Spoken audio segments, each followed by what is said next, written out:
What's up, guys? Welcome back to another episode of the Baka Gamers podcast. I'm your host, High Top. I'm here with my friends Glow What's up, everybody? It's Glow. and Nye. Bow to me, peasants. I'm sorry. Hi. And on today's Nye. And on today's episode, it's gonna be one straight review of Tales of Arise. So so I will explain what we're gonna do later on. But before we get into that, how you guys doing? What you guys been up to? It feels like it's been forever, but it hasn't. It's only been a month. Right, it's only been a month. Man, I haven't seen you guys in person in years. In years? Decades. I forgot how you look like. The quarantine life. Word. I only have pictures to go on, pictures from when you were in high school. But what you guys been up to? 86. 86. Oh yeah. Oh yeah, 86. 86. I actually just caught up to that like this weekend. Oh man. Jeez. Nuts.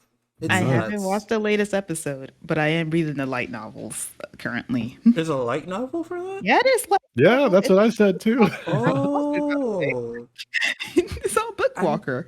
I mean, like, I don't know if I should. I don't even know if I want to read the light novel. Okay. I think they're doing a good job. I mean, I'm gonna tell you right now. I'm gonna tell you what, because like I already finished book one. I'm almost halfway through book two. Mm. If you are already watching the anime, just watch the anime. Honestly, don't get me wrong. The light novels are pretty damn good, but I do think that the anime excels everything. Honestly, it just amplifies everything. Like it's such a great experience with the anime. Granted, I am enjoying my time with the light novel, but I think the anime is honestly doing such a stellar job with it. It's like, would you read Attack on Titan the manga when you have the anime? I mean, yeah, I think like High Top, I'll stay the course with the anime, just since they're doing such a great job, animation wise and direction wise and everything. I'll stick with the anime, but it's good to know there's a light novel there just in case I want to sort of, delve into that afterwards. No yeah. patience, so them Nah, doing this bi-weekly thing was not working for me. I think I might buy it if there's a light novel because I recently got into reading the light novel for Overlord, and I know there's like an anime for it. I watched the first nice. season, but it's like I think I went to a bookstore the other day and basically I was like, oh, they have an Overlord light novel, and I started reading it, and there's a lot. Books always have details, not like anime shows or whatever. They kind of gloss over the stuff or they change it, but the book, I gotta say, it's a lot. It's slow, but it's understandable for it being slow. It's trying to develop the world, kind of give us a understanding of what's going on. But if you guys haven't checked out Overlord, the light novel, you guys should. Plus, the art on the damn book is incredible. Cool. You brought the physical? Yeah, Books Moving exist. on. Books exist. books exist, man. I know books exist. I used to be an avid book reader until, I became an adult and I just lost all sense of time. And I no my longer God. have time to do the things I like.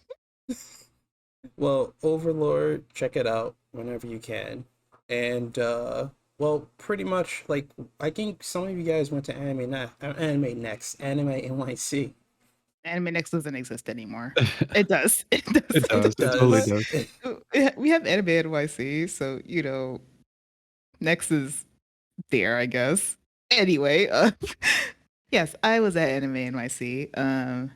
It was pretty damn good. I brought a lot of merch. I brought a lot of enamel pins, got me a couple of shirts.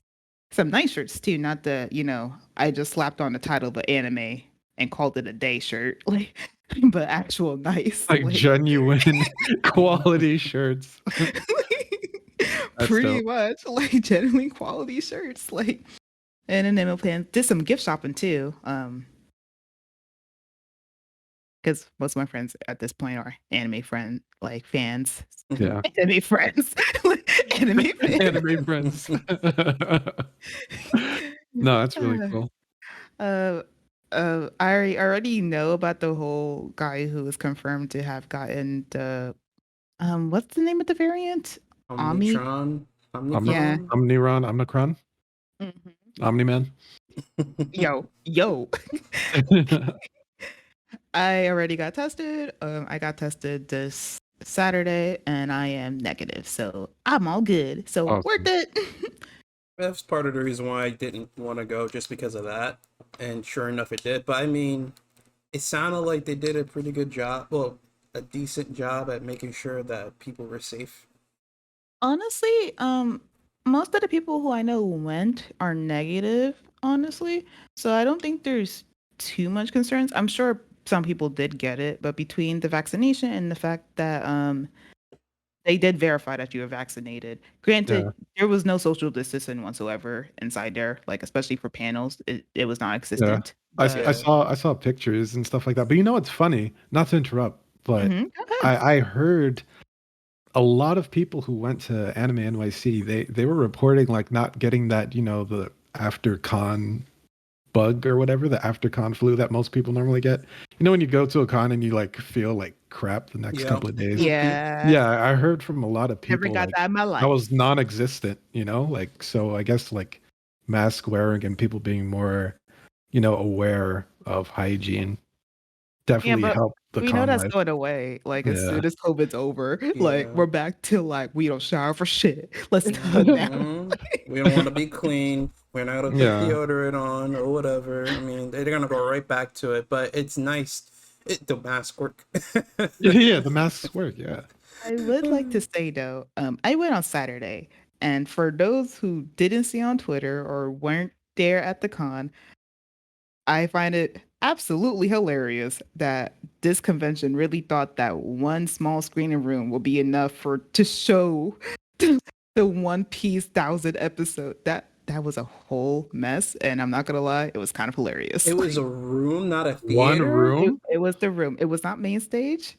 It was not a big room. It was the small panel room. And anyone who's been to like Anime NYC or just a convention in general where you've been in like a screening room, you know how small those rooms are, and you know how many One Piece fans they are. Like people were lining up like 2 hours. There was a long line extended. Like they had to actually close off the panel area because so many people were there for One Piece and like trying to buzz through. Had one sole man telling people, "Come back when it starts, please." Like it did. Like that's gonna help. Just gonna stare at him like, yeah, no, not me.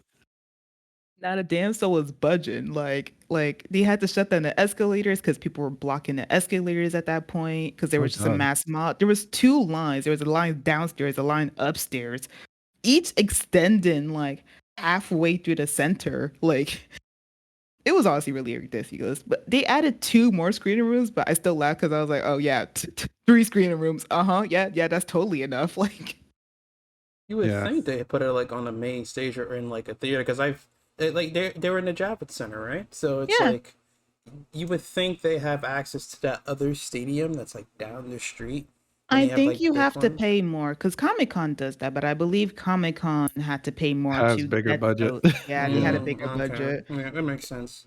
Oh damn. Well, glad. I think I might actually go next year, just because it's like I even looked on social media and I saw like big name people in the anime community were there too.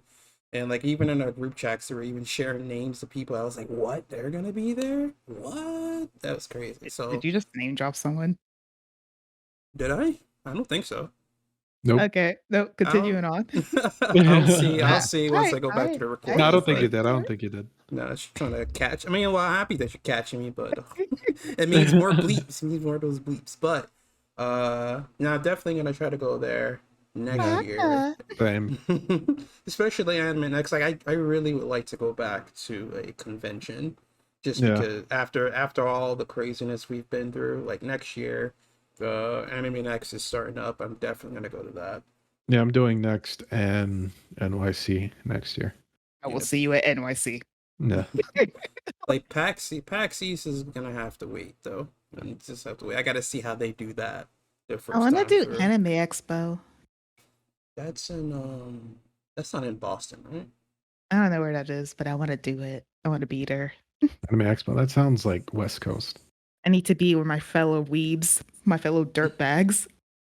And damn dirtbags. Dirt bags. Sorry for the dirtbags listening.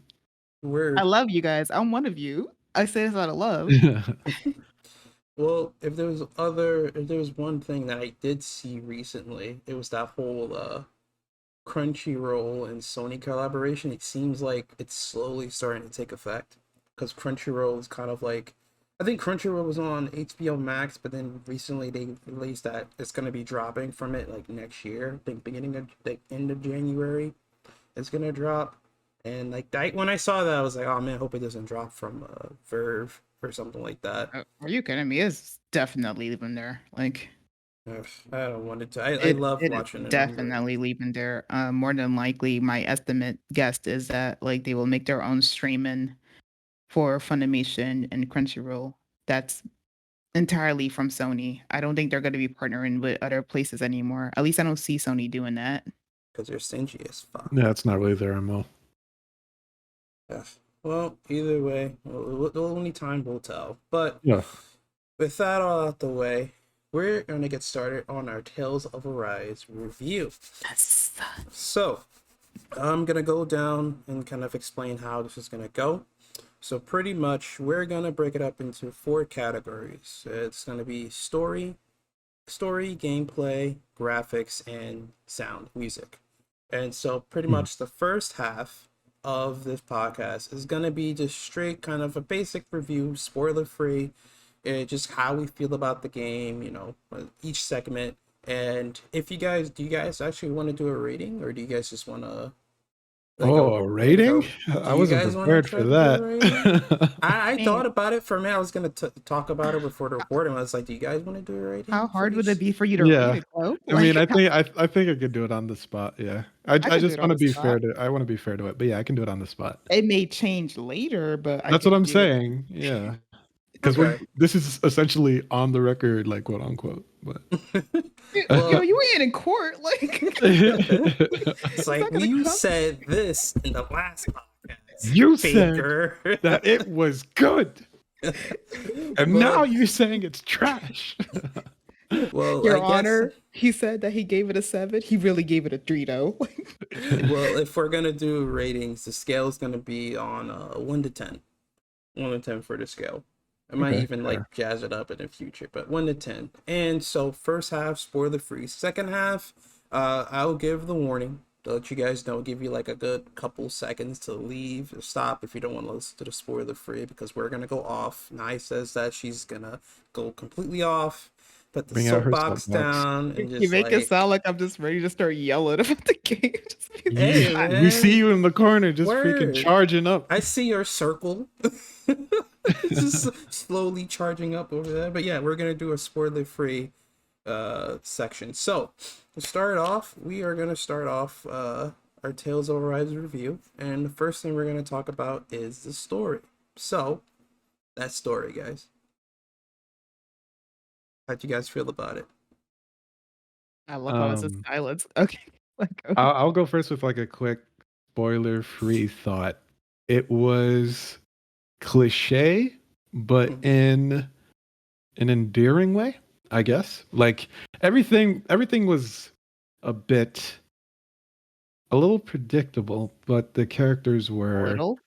ge- Look, I'm trying to be nice. It was very predictable, but the characters and everything, it was endearing. You know what I mean? It was charming, even though it Mhm. was a bit cliche. It was like watching a Disney movie almost. So No, I agree with that.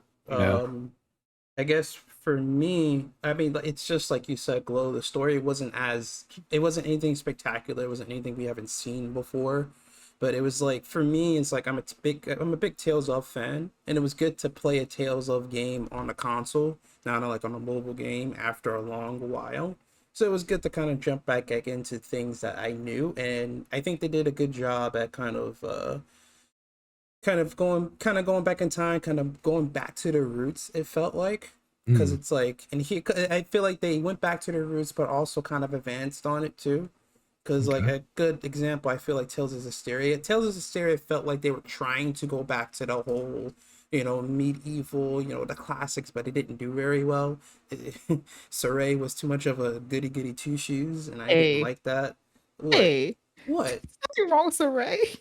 That Oh my boy was gosh. too Oh my good for his gosh. own There dang is good. He what's was wrong with being good. Huh? My man was plain old white bread, mad great. stale. He was Okay, first stale. to fuck it off. Like, there's nothing wrong with Saray. The only reason that Saray isn't that great in the story itself is because of the characters who surround him, especially Rose. Like, Rose This did is not have to not be a there, but Stereo podcast. that'll be another discussion. That'll be another we're gonna discussion. take this offline. But overall, I enjoyed the story for what it was, and I'll admit there was like Tales of Games seem to have a really good way of like when you've reached like you finished it's like three parts, meaning like there's always the first half, then you're into the second half, then you're in the third half of the game. Okay. For the first time in a Tales of game, I was surprised at the shift in the second half. And I was like, oh shoot, this is second half? Really? Yeah, because it's like I don't know if this is much. Well, it's how can I say this is not Yeah, really you might much be of a getting into spoiler? spoiler Yeah. Yeah, Okay. territory. Okay. when we I go think to I know when we what go, you mean. yeah, when we go to the spoiler territory, I'll explain what I mean there. But it kind of surprised me, and I liked it, and I feel like hopefully they do that again because I really like what they did. Hmm. How about you, Nine? Right. How'd you feel about It it? is now my turn. Okay. Like you guys said, the story was cliche. It was very predictable. Very predictable. It didn't really surprise me that much, and when it did, wasn't necessarily for the best, honestly. But despite it being predictable, the charm comes from the characters, honestly. The characters definitely Totally. hold the story up. Mhm. If the characters weren't solid, I don't think the story would have worked the way it did. Because it's a very you've seen it in like most animes, most like media, just anything in general. After you play like the first area, you kind of already know where the story's gonna go, like Mhm. instantly. Mm. As for the pacing, which you two didn't mention, but I will. I do feel like the first third of the game was definitely the strongest. I feel like towards the middle, it definitely started to dip. There was a lot of Yeah. areas that Mhm. weren't that well written, in my opinion. And then Mhm. towards the end, I think it really just started falling down. No, Started falling on its faces a couple times. It picked itself back up a few times, but it We'll talk definitely, about those yeah. times because yeah. I'm struggling to remember. No, you're right because it's like for like when it comes to the pacing, it's like the beginning of the game. I feel like the beginning of the game, the way it starts off, that first half, that first part, whole thing, super strong. Just because Definitely. of the fact that like you already know what already know what the objective is. You already know basically they're gonna meet the characters and stuff, and you know how that's gonna play out. But I feel like the first half was really strong. Second part was like they were trying to stay they really were trying to stay afloat. It's like like, they're trying the best, and then when the third part started, then you're like, okay, bet we're like we're in here, we know what's going on, like it pretty Yeah. much like that second half is really just the weakest part. And I feel like it was because for me when I was playing it, I found myself kind of just like leveling and not really caring too much about the story, about what was, because at that time was like I was kind of like, okay, I'll play this for like an hour and come back to it another day. Yeah. Sort I of mean, thing. not to get into spoilers or anything like that, but like you guys said in the first part, it's very much not character driven, but you do see a lot more like I don't know, there was just more there in terms of I give it a what the comparison. characters brought, you know what I mean? But then in like the later half, once certain objectives kind of shift and there's different focuses and stuff like that, it's like you rarely see a lot of like the charm from the characters from before. Or I wouldn't say from the characters. They gave less time, I'd say, for those endearing moments in the first part and more on just sort of reveal after reveal, Hmm. thing after thing, one thing after Exposition another. dump, Yeah. exposition Hmm. dump, exposition dump. Yeah, I it's mean, like I enjoyed the cast sort of interacting and dealing with, things as they went in the first part, and then the second part's not really like that. But yeah, yeah. without getting into details, that's how I felt. I Hmm? think I also really like the way they introduced the characters. Because like usually it's Hmm. like in some JRPGs, a lot of it's like you meet a character, you already know they're gonna join you, and then it's like in the next phase, oh they just joined you, they're in your group now. Yeah. But in the with these characters and how they joined, like I think I don't know if this is like Ren. Oh, this isn't too much of a spoiler, but like with Renwell, I really like how they did Renwell's character, because it's like the whole time, like I thought she was one thing, but she ended up being something generic. But it was kind of just like I'm surprised they kept it up for so long, up to a certain point, and then that's when we started to kind of get more of the character development. Well, we got character development with her, but it Yeah. even shined through more like in the towards second and third parts of the game. Hmm. Agree with what most of you guys are saying. I will say I personally thought the second half was weaker just because going back to the fact that the story is honestly repetitive during the first chunk of the game. Mm-hmm. After you do the first two areas, you really do feel that repetitiveness. And they do try to make each area different, both thematically, visually, and story-wise, but it doesn't change the fact that you as a player recognize that you're kind of going through the same beat. And Hmm. despite the changes that they try to do, it is still at the end of the day repetitive. And those last few areas, the changes they try to do, I think they didn't have enough time to really expand upon it the way they should have. Not to mention, anyone who has played Persona, um, I will say this game kind of does something similar where it has a very strong, relatable start. Like it has a start that makes you as a human being just instantly attached to it. Like it resonates a strong emotional vibe within you. But once that emotional vibe kind of disappears, then the story has to hold out on its own. And Hmm. the story being predictable, repetitive, and having kind of Exposition dump. lackluster Yeah. exposition dump, and having lackluster pacing, especially towards the middle and the end, you really did feel it, honestly. So I think the story did all right, but it's definitely a story that was at the end of the day held up by the fact that it had great characters. Like Yeah. Yeah. I mean, can I say one other thing? I feel like the I don't know. I have to do research on like the people who like made this game, but it feels for whatever reason like they went a safe route with talk this. about that later. You You can't, know? yeah, yeah, but you can't. I honestly feel you can't blame them because I agree with Oh you. yeah, not at Uh, all, not at all. Like I don't think it was I don't think it's bad that they did. I just think that hopefully it says more about what they plan to do with the Tales franchise, but it just felt like, hey, this is like our first, foray into how we want Tales to look in the future. But because of that, we don't want to do things too drastic to, just to be afraid that we might make a mistake. So let's do like safe story, safe conflict, safe ending. You know what I mean? yeah. Like just it feels very safe. It wasn't very uh I guess Wasn't trying to do ambitious. anything to Yeah, push the envelope, which Yeah. is exactly. fair because this is the game that they wanted to be the one that introduces to basically Right. revamp the Tales of series to Yeah. introduce new players.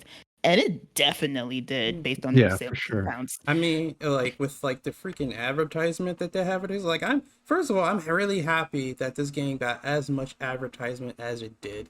Like it was almost at every little gaming convention, whether it was E3 or whether it was in something small. I think it was the Game Awards too. Was it Game Awards? No, it was But oh, like the Shion cosplayer.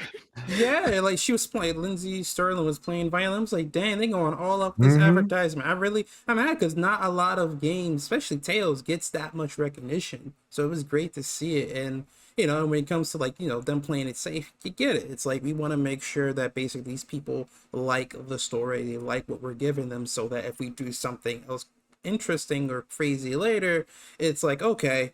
This is something completely different. Like, and like, how do you like? It's like, wow, this is a complete heel turn for what we were used to. So it's like, Yeah. so this is like gives me hope for future games. You dead ass just described like Lorden with a false sense of security. No, I mean, I told you guys in the beginning, well, not the beginning, like before, we started going. at it really. How I related this game or compared it to, the Star Wars franchise and how like they sort of revamped it with the Force Force Awakens or Awakens. stuff like that, right? Like it's meant to bring new people in. It's meant to, bring people back. It's meant to, just spark interest in a franchise by, being true to itself. Like High Top was saying, it's very, reminiscent of older tales. But then it has so much new things to offer for new people. So yeah, they were safe, but they were I guess welcoming, it was more like Yeah. a welcome wagon kind of thing. Like, hey, this is Tails, and don't worry, there's nothing like off the wall that's going to push Mhm. people away or anything like that. So we get We'll to ride we'll the save that for the Skywalkers. sequel. Yeah. We'll save that for the sequel. Rise So of Skywalker. so I guess like it kind of ended out like, what do you guys want to give it for rating? Glow, what do you want to give it? um, Story wise, I'll give the story a 7. Okay. Nine. Story wise only, Yeah, just story wise for now. 4. Damn. Okay. All right. Okay, 4 might be too mean. It's not above a 5 for me personally, but I'm leaning to 4. Like Yeah, either 4 or 5. All right. yeah. It Um, didn't feel bad for me. I give it. I give it maybe like a 6. At least a 6. Not like an 8 or 9. Like a 6. Actually, I'll raise my rating up to a 5. It's a 5. Yeah, it's like average. Yeah. It's average. Yeah, that's not bad. Not All bad. right. All right. So next section is the gameplay. I got a lot to say about the gameplay. I'm gonna let y'all go Yo, first. Nothing this but a gameplay. beauty. Nothing but a This beauty. gameplay. No, can I What can a I get can I beauty. let me Go ahead. can I go first? Go Because ahead.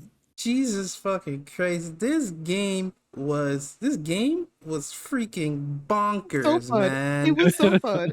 It was so damn Oh, fun. I love it.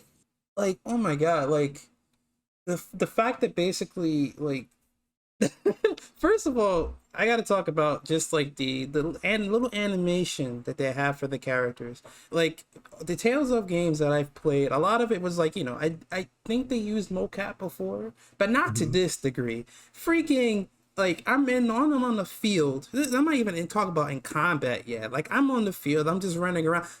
You're running hella smooth with these characters. Like this is an anime. This is an anime game. Why is these anime characters running hella smooth? When you do like a quick turn or something, they do the little gestures of like, oh, they're gonna slide and they go the other way. I'm like, what? Why is there so much detail in this game? And then what's Mhm. Have you guys ever jumped off? Okay, so there's an area. I'm not gonna spoil The which. water. Oh, The Yeah, waterfall? did you yeah, jump off? And you just hear yeah, one wall like yeah.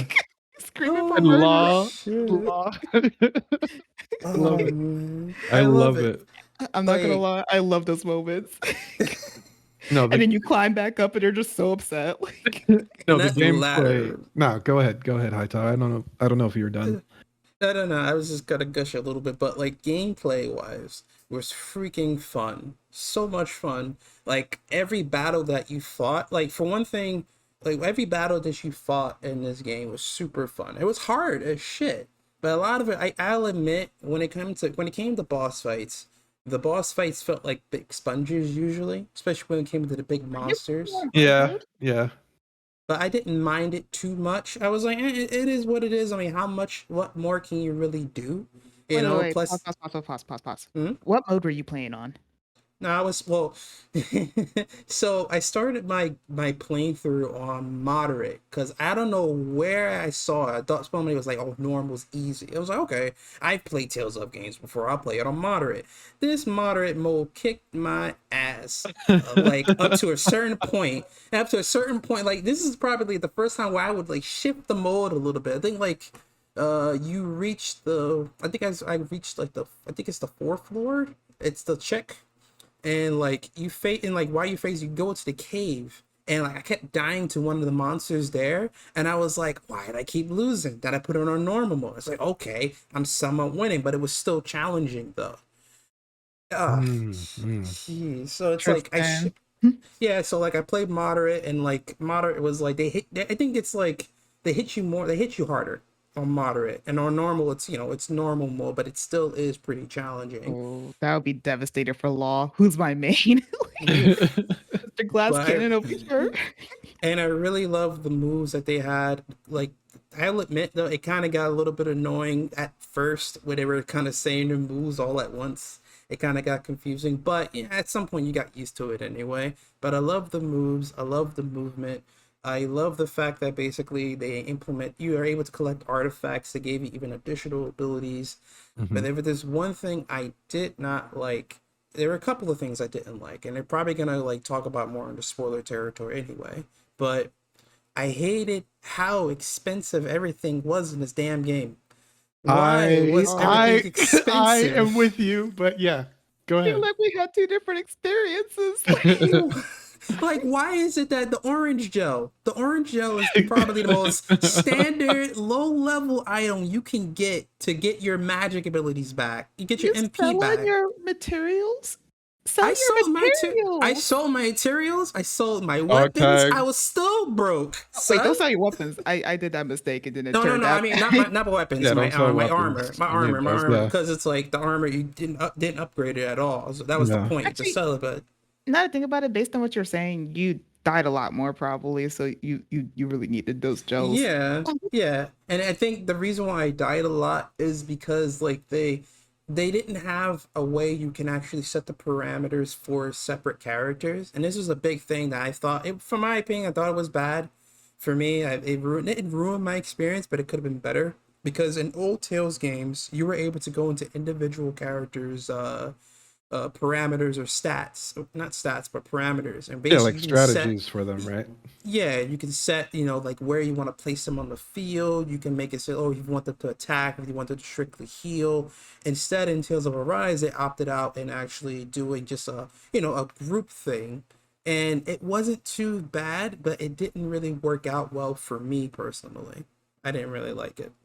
She Well, the could have group did thing was a though. godsend for me. Yeah, it was a It's godsend for true. me. Like one of the choices I cannot remember, but as soon as I switched to it, like I was smooth sailing after that because I think my healers were like expending so much CP. But after I Hmm. switched up like the strategy, like they always had CP when I needed it, and they only healed when I needed them to. And it was a good experience for me, at least from that point of view. I was going to say, like, they do have ways for you to kind of adjust as needed.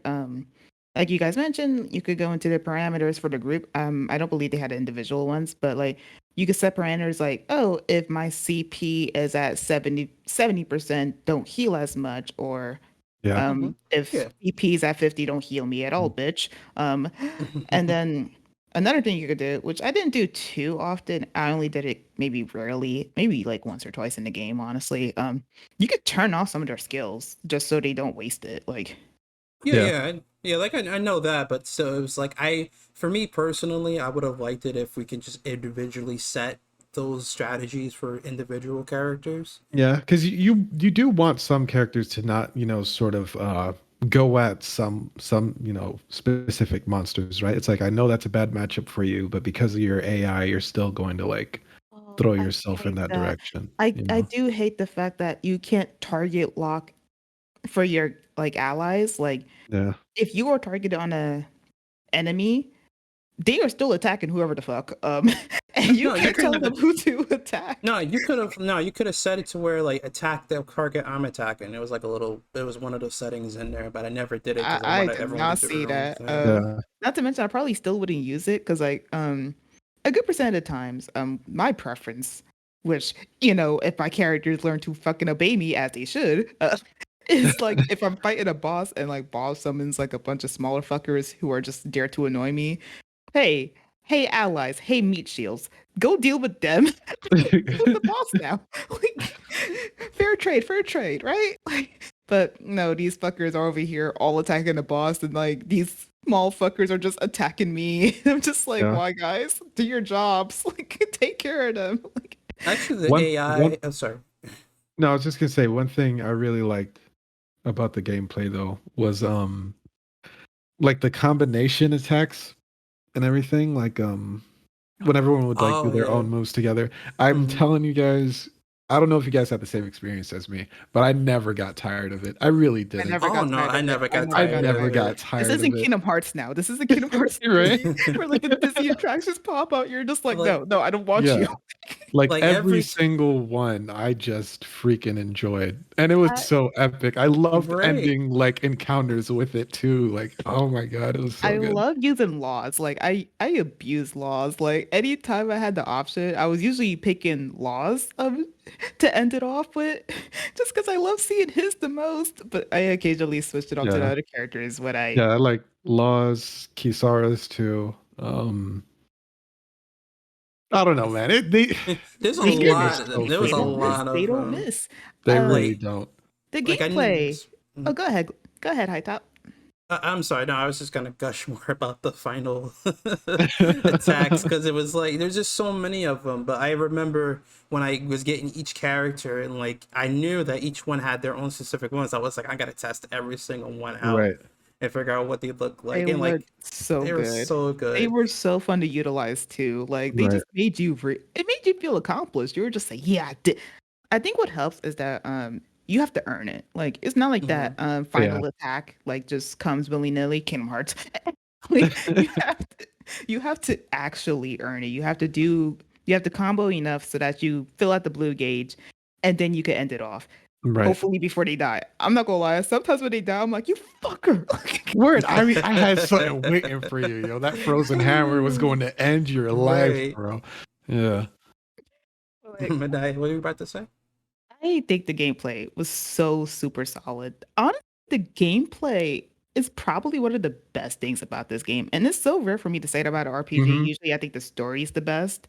But No, the that's gameplay was so gameplay solid. It was for very sure. smooth. I love the fact that each character legitimately all play differently. Because like for me personally, usually when I'm playing an RPG, I'll test out the other characters, but I will always find myself gravitating back to the main character. That is absolutely not the case with Tales of Arise, honestly. Like after testing out the other characters, I found characters who I didn't really want to play as, but like I never play Alpha again after I got lost. Nah, like I'm in the same boat because like I like you said, it's like usually when you get that first character in a JRPG, that's what you play with like the majority of the time, and you might test out everywhere else. Was like, I'll go back to playing Yuri, Loa, and whatever. But like for this one, like I tested each one out. Like I was playing as Shion, the long range character, the shooter gun. I was having fun with her. I was like, what? I like playing long range. I'm not like that. I'm a close They range made it type of fun. guy. They made They each really did. character really play differently and play fun. Because like the thing is, with Hysteria, and I'm gonna use that as a comparison. I don't know about the other Tales of games, and even just other RPGs in general.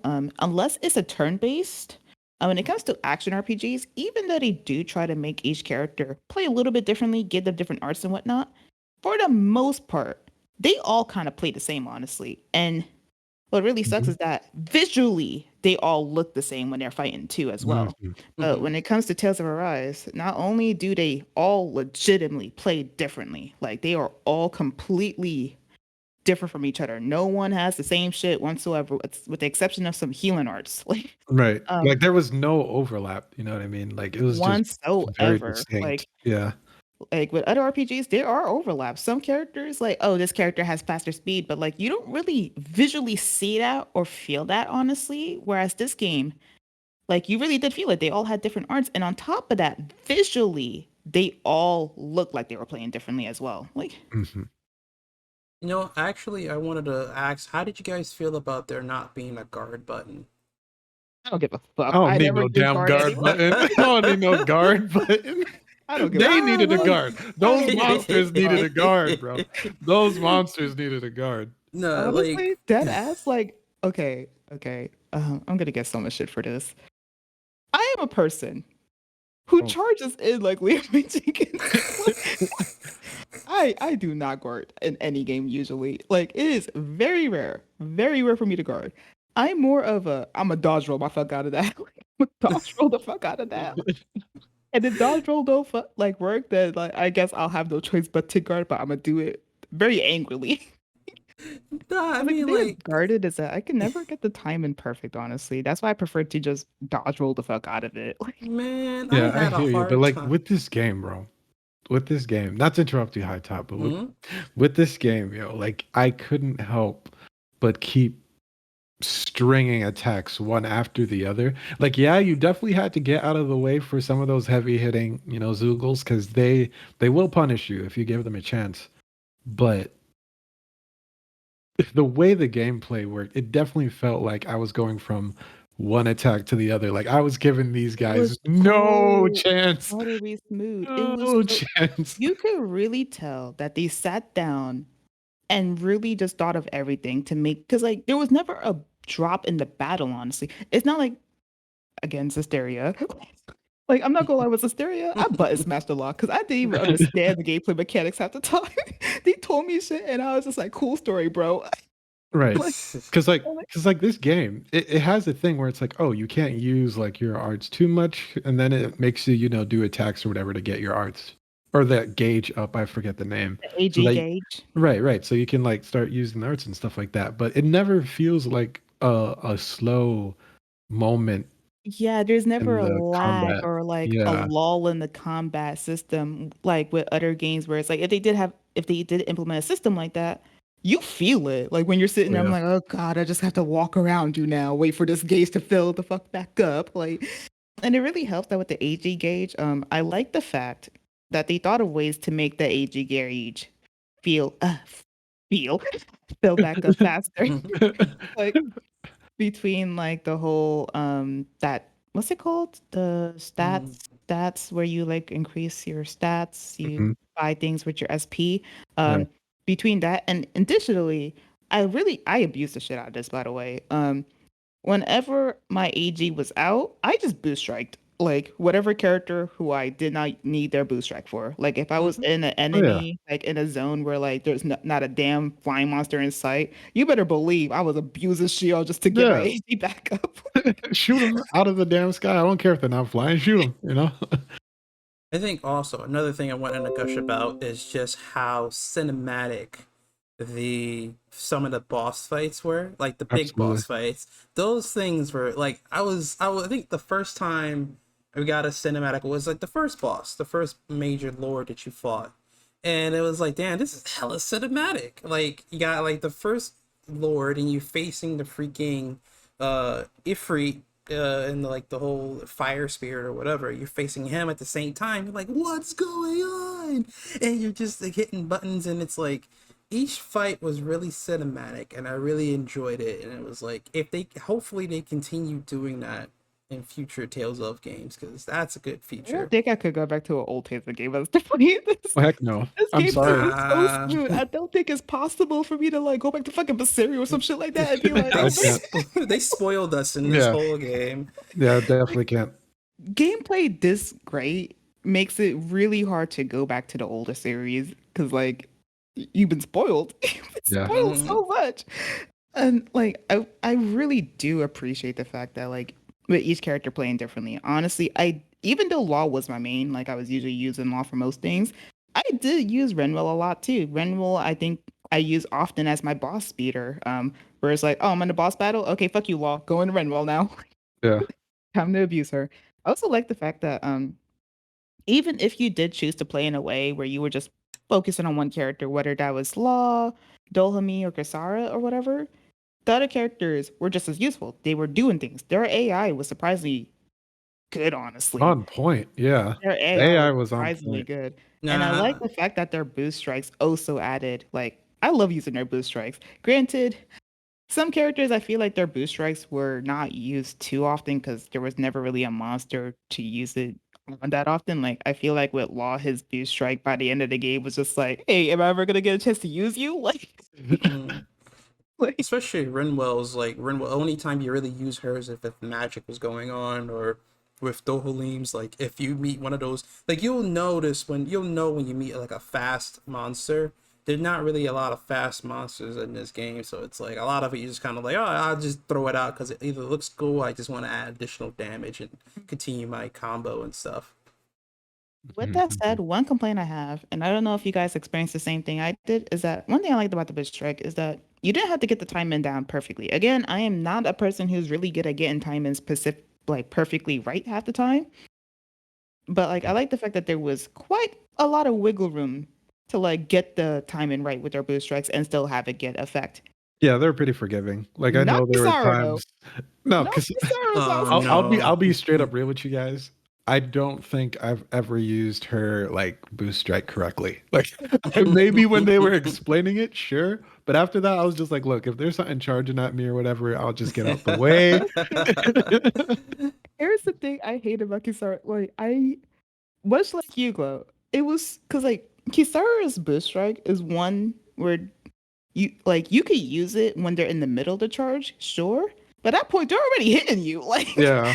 they're already hitting you, or you already dodging out the way. So like hers kind of makes like because of the way that the enemy works, where they charge at you, and like by that point, using her boost strike is kind of a mute point because you're either dodging the fuck or you already got hit. You kind Right. of have to use it right before they start charging. Yeah. Like if Just maybe if like the Zoogles had like a more of a tell, like if you're focusing on them, then yeah, you can see. But some of them like charge at you from like around Sure. the corner or something like that. You're like, whoa, I wasn't even looking in that direction. You know I what I mean? perfectly agree because I Yeah. actually did try really hard because like whenever I was fighting a monster that I knew charge, I would try real hard to pay attention to their movements so I could figure out when to use it. And half the time, I used that shit too early, or I used Mhm. it when they did the wrong movement. Like I'll Word. see them getting ready, and I'm like, okay, time to release. Oh, that was too soon. Okay, fucked. Or to Yeah. be too far away to even hit with the boost strike. It's like you get the Right. one guy's charging, and then like Kisara does the shield. It's like, oh, why you all the way over there? You're supposed to be right here. Or like they'll like, dig their like foot into the ground and you're like, "Oh, okay, they're getting ready to charge." It And turns then out they're they not hit like, charging. It turns out yeah, they're they're not not they're charging. not charging. Or else you'll be like, "Oh, okay, they didn't charge that time." And then the next time they hit like 100 miles per hour and they're already hitting you, Mhm. you know what I mean?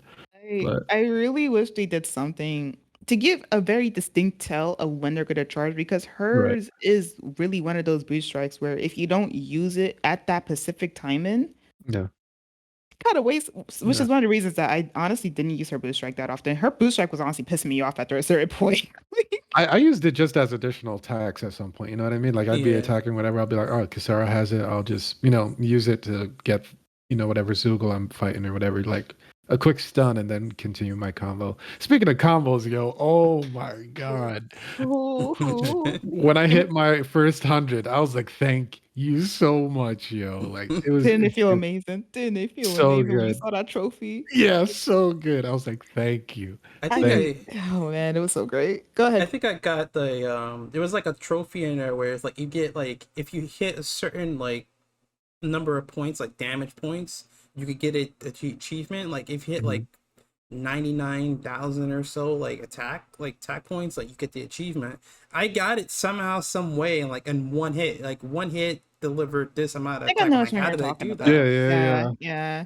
yeah, I was like, yeah. how the hell did I do that? Oh well, it's a nice reward. I don't Oh, know one minute. how. But the combos, yes, the combos were really satisfying, especially when you're just like stringing them all together and like you're able to not get them all together and like you start seeing the numbers go up. You're like, oh, I Yeah. can do it. I can do it. When somebody hits you, like, ah, you son of a bitch. And you can juggle them like you do like regular attacks and then upward you throw them up and everything like that. And Hmm. this game's so good. I'm not gonna lie, a good percent of So the times, I really was trying to get that strike. So like I'll be attacking the monster and I'll see the blue gauge going up, and then some fucking enemy will like attack me from the side. I'm not gonna lie, like dead ass. I like because I didn't want the blue thing to disappear, because like if you don't attack them consistently, it'll go away. right. I will use a blue strike. I'll be like, hey, just It's like, I'm not done with you yet. Like, nope, come here. and then I'll run back like, no, keep, take your hits. All right, well, I guess I have a funny feeling I know what these ratings are gonna be. So, like, Globe, Oh, what are you gonna gameplay's a give it? 10. Nah, Gameplay's a yeah, 10. 10 out of 10. 10 out of 10. 10 out of 10 for Yeah, me, it's for a real. 10. Well, for me, no. For me, it's gonna be at least maybe like an 8.5. Just Okay. because there were some things that like I think a lot of it's more personal stuff because it's like just to not to dwell on it too much, but I know for one thing, I would have liked the guard button. I know the guard button's not the biggest thing, but it would have been nice to have a guard button and a dodge button. But I know what they were doing, so Yeah. it is what it is. One thing I wish they had, I wish they were able to cancel out of certain attacks better. Because it's like once you do a normal attack into a special attack, that's fine. But if the special attack animation keeps going, there's no way for you to really cancel out, dodge, roll out the way. You're kind of stuck there, which in and of itself, it's like, okay, you can't just throw out special attacks willy nilly. But still, I was like, I should be able to at least cancel out of it at least once, or at least to be a special artifact that allows me to do that. It Yeah. would have been nice if I had something like that. I get But you. I get you. but yeah, I give it like at least an 8.5.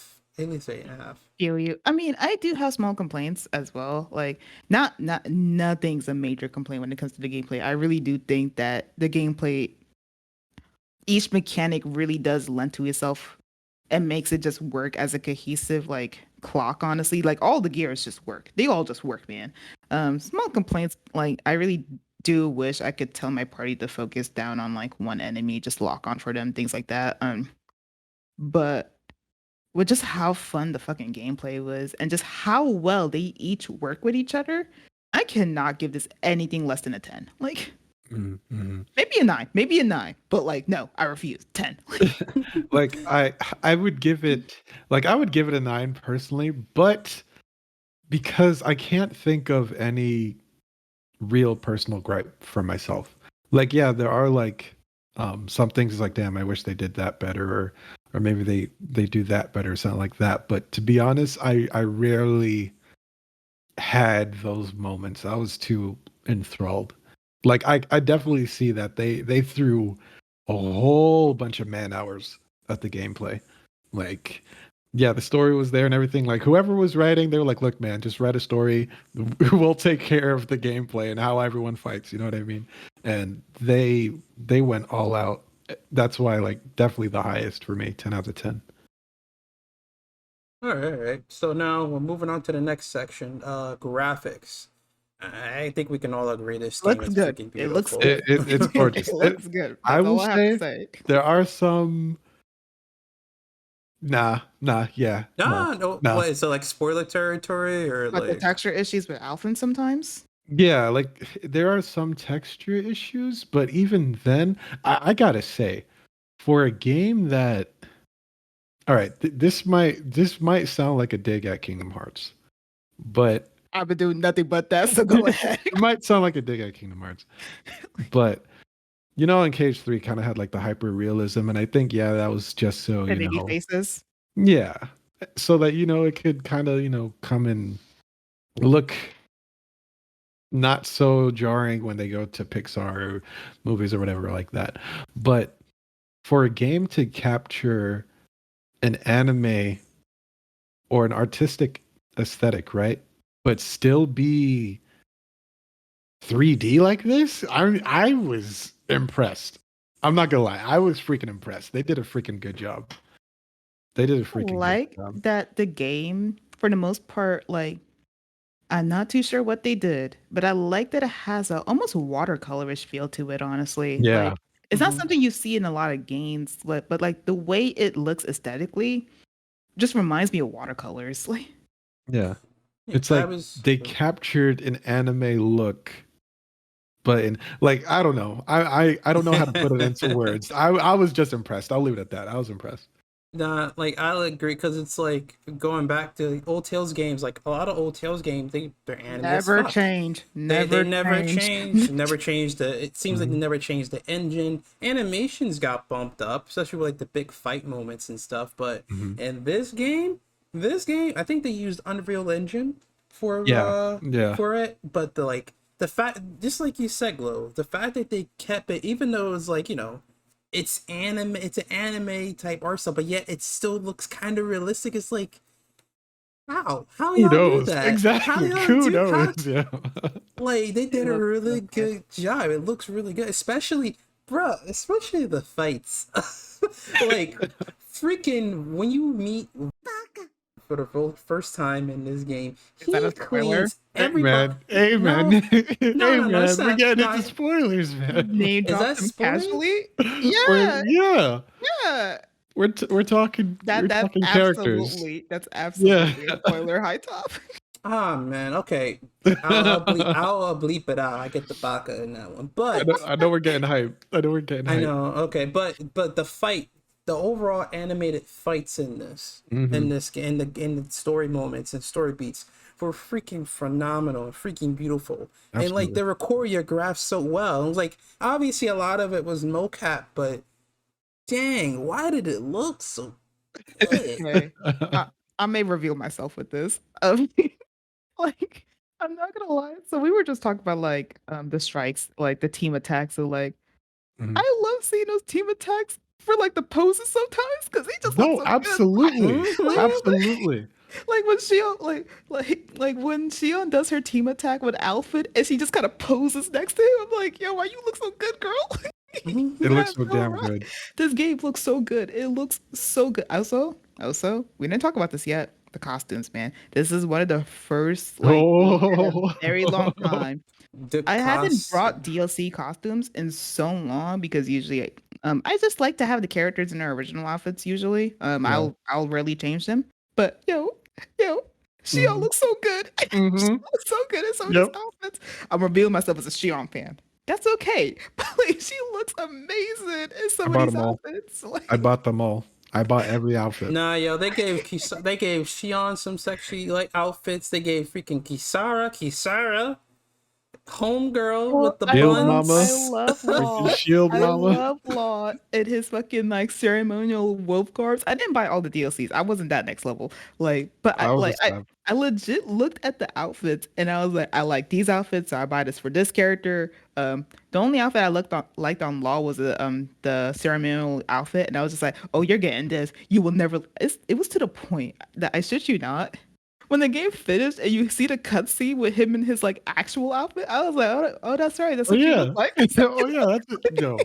Nah, Doleem's principal outfit, yo. Like I threw that joy on him quick, yo. I I'm like, personally had him in that. I forgot the name of it, but it's the most expensive outfit for him. I threw that on him. Yo, I put the half frame glasses on him. Oh my god. oh my goodness, yo. Not Nah, like they look so good. He not for looks so mine. sexy in that. I was just like, oh, I ain't go like it's crazy. I didn't think I had a glasses fetish. And I But don't. And I don't. with But Doleem, it's the exception. like I wasn't a huge like I didn't think Dohumi looked that attractive. And this like I understand I'm fangirling. You're gonna let me do this though. I didn't think he looked that attractive. I was like, okay, he looks nice. He's okay. And I turned the glasses on him and I was just like, oh god. Okay. Never mind. Nah, like I'll admit, for me, like I don't like to change my characters, like, especially a first playthrough. I don't like to change the costumes up too much. Same, Like to same. try my, I like to try to keep them their standard like costumes, but the color variants that they gave these characters you can earn in game, I I played around with those. Like I Oh yeah. know for Winwell's like costume, like hers, she had a more bluer, darker Yeah, like a costume. darker. Yeah, I put her in Yeah, Oh, that I as put well. that on first. That was the Yeah. first thing I put on her. yeah, I was Yep. like, that looks a lot better than the one that you're wearing. These colors look drab on you, girl. Mm-mm. Also, I would like to say I do like even though I did buy the costumes and I put it on everyone, like I had Kisara in a ninja outfit and whatnot, but I do appreciate the fact that you can earn other costumes. Granted, they're not anything to write home about. They're usually just a different color variants. But I like the fact that they still look kind of good on them, honestly. You could still kind of put it on them and be like, oh, that looks fine on you. Like Yeah, them yeah, glasses though. yeah. Oh, and it was actually this is not related to graphics, but it's something more to gameplay. I forgot to bring up. The side quests in this game were actually pretty decent. Like they weren't they even though the side quests were mainly just so that you can earn money, so you can buy items and stuff, I Mhm. did like how some of the side quests kind of like were a part, not part of the story, just a part of kind of like, the town or the world, not even the world building. It's like after you free a town and then you go to a It's world side building. quest. It Yeah, is Yeah. world yeah. building.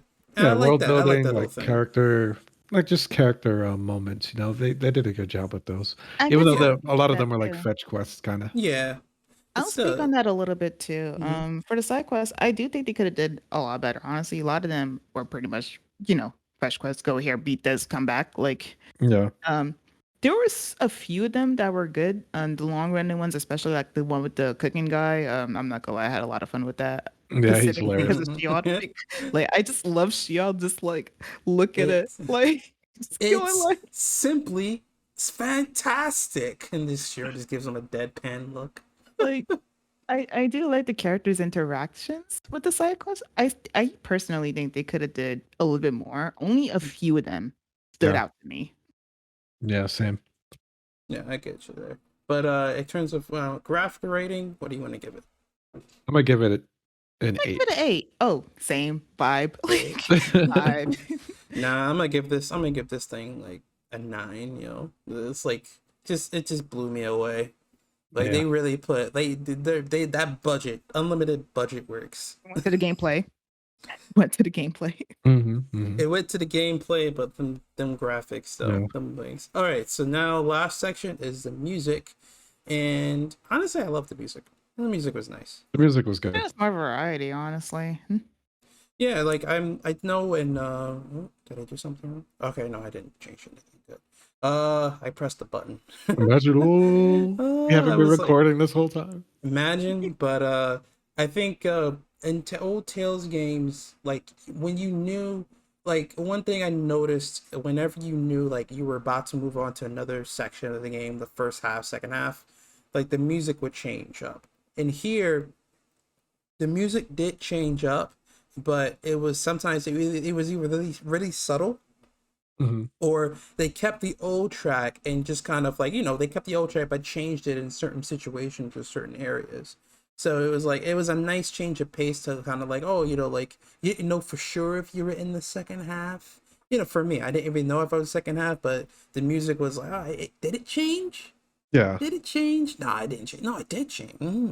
Yeah. I am not musically inclined like Glow over here, but some of the tracks I thought were really good. I didn't notice too many that really stood out to me. And I do really wish that we got more, honestly. I feel like some tracks I heard a lot throughout the game. Yeah. They reused a lot. Yeah. Like I think there's two tracks that come to mind that like I'm not gonna lie, by the end of the game I was like, oh, we're still playing you, huh? I feel like it's like I've heard you so many times. I'm kind of sick of you now. Like, um, and especially for boss battles, I wish there was more variety for music for those sections as well. I do feel like for the boss battles, some tracks were reused, especially towards the later end. Like the last third of it, I wish they kind of had like their own separate music, especially since at that point things were getting kind of heavy at that point. But yeah, I just wish it had more variety. It wasn't bad though. Like. Yeah, I can agree with that. Like, the music was really really good. They just didn't have a lot of it. Um, Yeah. but yeah, it wasn't bad stuff. I mean, I'm a sucker for stringed instrument arrangements and stuff like that, and they did a good job, I guess, setting the tone for a lot of scenes with the Mm. music. So yeah, I definitely say they did a good job. Personally, um, I don't want to say anything sticks out tremendously or anything like that. But for what they had, it was really good. But I will say this: when Star and I, for those of you who remember Star from the other episode, when Star and I started when we booted up the game, and like the first part of like the title screen loads up, it's like it's like this string music for like 5 seconds, and like someone who's into music, that 5 seconds blew me away, and I automatically knew, okay, the people who did the music in this game, they definitely care. They definitely care, and it definitely showed in the game. But like Nai said, there wasn't too much of it. I can say there wasn't too much of it, One but thing I still want to good. add, because I forgot to mention it. I think we all forgot to mention it. So the opening, like the opening song, I swear, I really think Hysteria spoiled me because nothing has like White Light stays in my head. Like I heard the open this song and I was just like, damn, you ain't White Light though. No, the opening. I like this opening. I mean, White Light is something else. It's It's like hard. it hits. It hits. Yeah. It hits. It hits. But this one was pretty dope too. Like Oh, it's it's good. It just like definitely how. grew on me. It grew on me for sure. Like Yeah, it's just like how we were talking about before, how like they were kind of playing it safe, and how this is kind of like we're introducing new people. That's how I felt about the opening. I felt like the opening was like, oh, it's introducing new people. This is what we do, and it's like it's pretty standard. It's a standard Mhm. opening anime-ish song, but it's still a good song nonetheless. just want to listen to White Light, man. I'm sorry. White Light such a I don't it's so hard to top that. Like it sounds so good. But It's so hype. all right, so just a quick rating. I think I'll just give it like 8. I'll give it a 6. I'll give it an 8. All right. Damn, That was guys. Like Nah, it's like I mean like Yeah, I it's for enjoy it. music, like unless it's like we're talking about Persona 5 music. That's something Like, else. nah, we're Like, not there, right? We're not we're there. not there yet. That'll be a discussion one day. Persona has Maybe. like 50 tracks and they all sound great. Like Yeah, they're Yeah. all freaking hits, yo. they don't miss. This was good. This was good. Like even the overworld like music, just sort of walking through areas where Mm. they did Actually- a decent job. I'll boost it up to a 7 because I'm actually thinking of that one song. I don't know if it's a title screen song or if it's like the song that plays when you're just in the field. But I'm not going to try to sing it. No, never mind. Go ahead. Go ahead. No, no, I'm done. Okay. All right. So now we're about to move into Spoiler the cast. spoiler cast. So hold on, I gotta give people fair warning. That's that their spoiler warning. What cast you is mean? coming. Spoiler cast. Get the Words. fuck out of here. Spoilers. Chill. I gotta. Spoilers. We're about to move into the spoiler cast. If you don't want to listen to the spoiler the cast, fuck outta stop here. now. Like she said. So I'm gonna give you like a good 5 seconds. All right. Technically, we already did. Like we like screen spoiler for like the last minute. Like, why are you still here? Like, Well, if you guys are still here, then y'all. It's your fault. That's your fault. It's all your right. fault. So boom. So actually, do you want to just go ham, or you just want to like break it up into sections or whatever? Just go ham. like fit in. So I'm gonna let you guys go. For what? Okay, now I can finally say it. Voron is a petty motherfucker. Yo. Oh, He's we're a starting petty with Baldwin, huh? cockroach, yo. Wait, Petty pause, cockroach. Pause. I'm gonna get my soapbox now. Soapbox. Petty. Nah, go ahead. Bolrod. I do not understand why this game was so determined to keep him as the main antagonist to the point where he's the last battle. He's legit the last battle for some reason. And I just don't understand why. Because like when he's introduced to the story, they do kind of make it seem like he's supposed to be the main antagonist, like he's the one you're gonna like face off at the end. And I get the feeling maybe they were trying to go for that considering he's the last fucker, but you really don't get that sensation because after you beat him, he is legit just every other lord. You beat him, you move the fuck on. Like okay, he's done. His story's done. We don't care about it. But then they revealed that he's also the sovereign and he was experimented on like Alphen. But like the thing is that by the time they revealed that in the game, it really doesn't do anything. There's for him. It already doesn't matter. already a Yeah. whole bunch of stuff going on. I'm like, bro, like, Why I'm does it sorry matter? that happened to you, but we got bigger things to worry about. Like, That's dead asset because like when they were okay, so he's the sovereign. Cool. When they reveal that, it's hyped up as a thing like, oh, he's the sovereign, so is Alphen. But then he's kind of just gone. Like like I said, he's like any other lord. Like you beat him, you move the fuck on. Now you see, like when he was gone, I had a feeling we would see him again since his body disappeared. But I figured it'd be like, oh, like the Great Spirit is using him like as some sort of marionette, and he's like, he gets boosted up. The Great Spirit merges with Volron's body, become this weird monster thing. But no, he stayed the same. He was still alive, and he was just a petty motherfucker. Like at the end of the damn game, No. it was first of all, I gotta give praise to that last fight. That was a dope fight. Even Oh, though was it it? was like Look, no, look, I like how look, cinematic it Oh, was. was I like it? how Look, cinematic it was. That's what I like. Man, it was a nice fight or whatever, but it was a nice fight that shouldn't have happened. Okay. No, it should have never happened. But it was for me visually, it was a Right. really beautiful, really Visually, cool, hardcore fight. But I was like, this dude did not like that ship. That ship did not need to come in Oh, there. I am still on the soapbox. Shut the fuck up, everyone.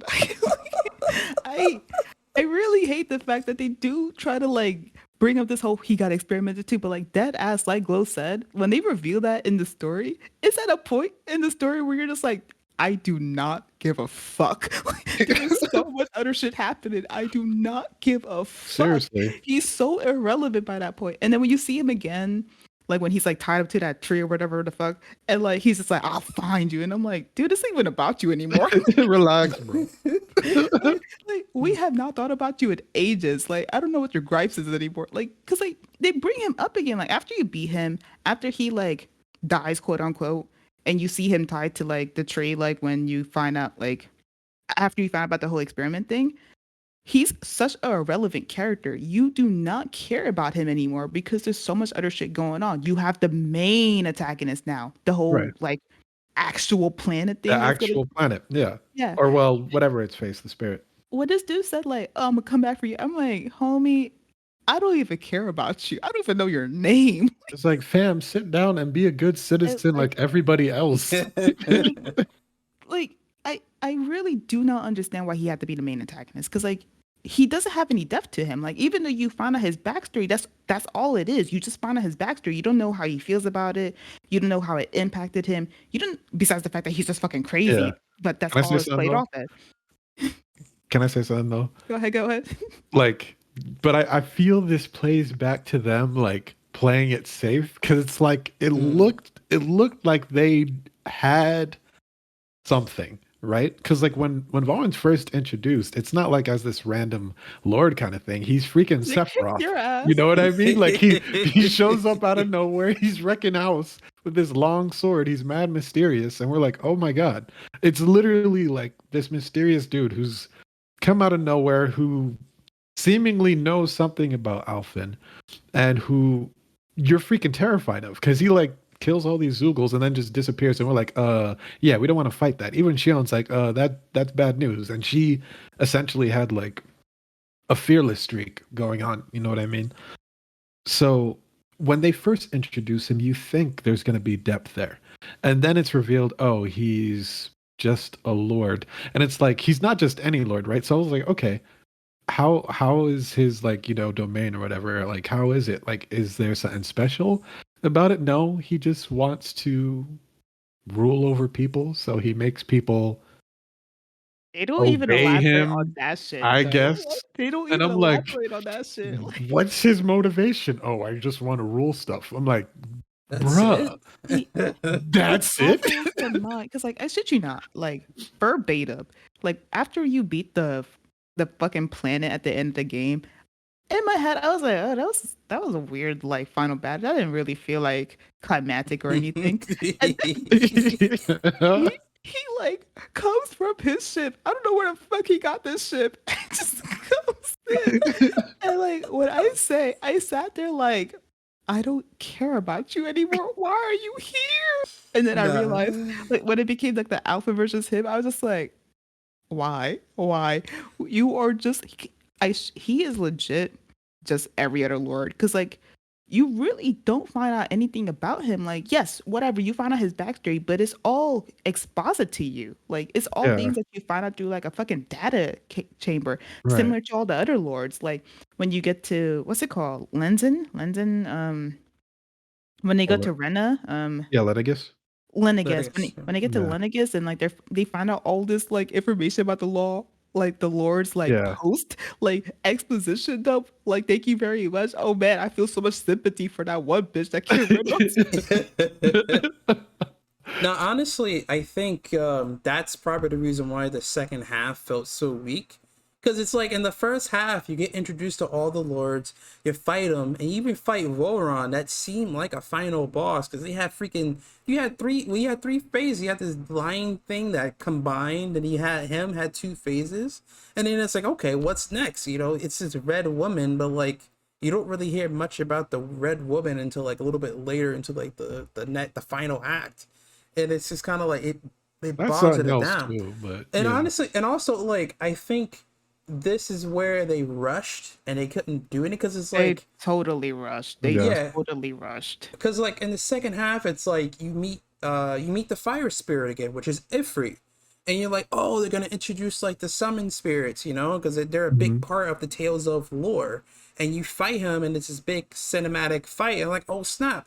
But it turns out that Ifrit is just like he's the only spirit you fight, and that was like one of the lights that flew out from the sky. Yeah. And then it's like all the other monsters that came from the lights are just optional bosses. And I'm like, that's just a missed opportunity because like it felt like a standard, oh, we're about to face these four monsters and unlock something or unlock the energy or whatever. But no, it didn't turn out like that. It just Yeah. turned out, oh, we're gonna go to the volcano, find the ship, have a big emotional moment, and then go to Linnaeus. And I was like, what about these other monsters you're just sitting here? Oh, it's okay.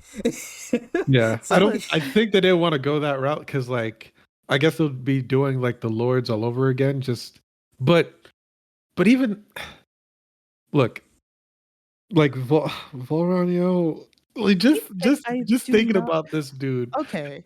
is like is exhausting because I think I know what they were trying to do with him, right? Like Oh, I having know him exactly what they were trying to do. like I know having him exactly what they sort were trying of to do. be not Alfin's cautionary tale, but look what Alfin could Foil. have become. You know what yeah. I mean? Like look what he could have become If without, he didn't have a Nori, if he didn't have but we don't know if friends, he didn't if have he a didn't Nori. have Nori, if he didn't have essentially love, right? Because that's what Alfin was spouting. Like, man, like you ain't got no friends, bro. But that's what they And said. That's legit what they said. But here's the thing: how would you know that? We don't know shit about him. yeah, Though. Mhm. but that's my thing. If that's what they were trying to do, they shouldn't have made him the final boss. They should have made it a moment in Alfin's journey. It's like, okay, this is what I could have become, but I see that I'm not Volron because of my friends. And then that is just another milestone in his character to face whatever bigger problem or whatever bigger fate or destiny, whatever you, what have you, could have been for his story. You know what I mean?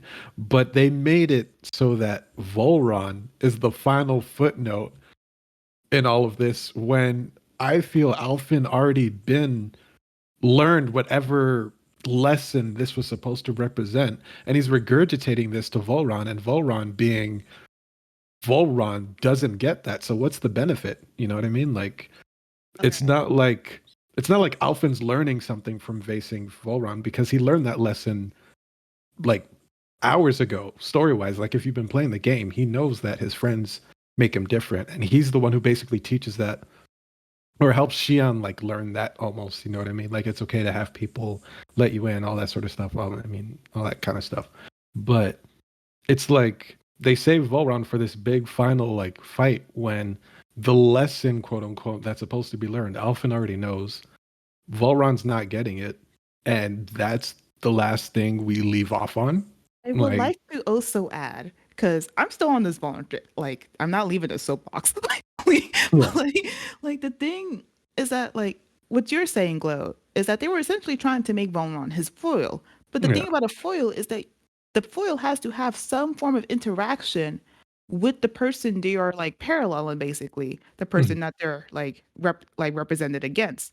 mhm, But the thing is that they retro like by the time you're finished with Von Run, like again, he's treated like every other lord. You don't know anything about him. You beat him and you move the fuck on.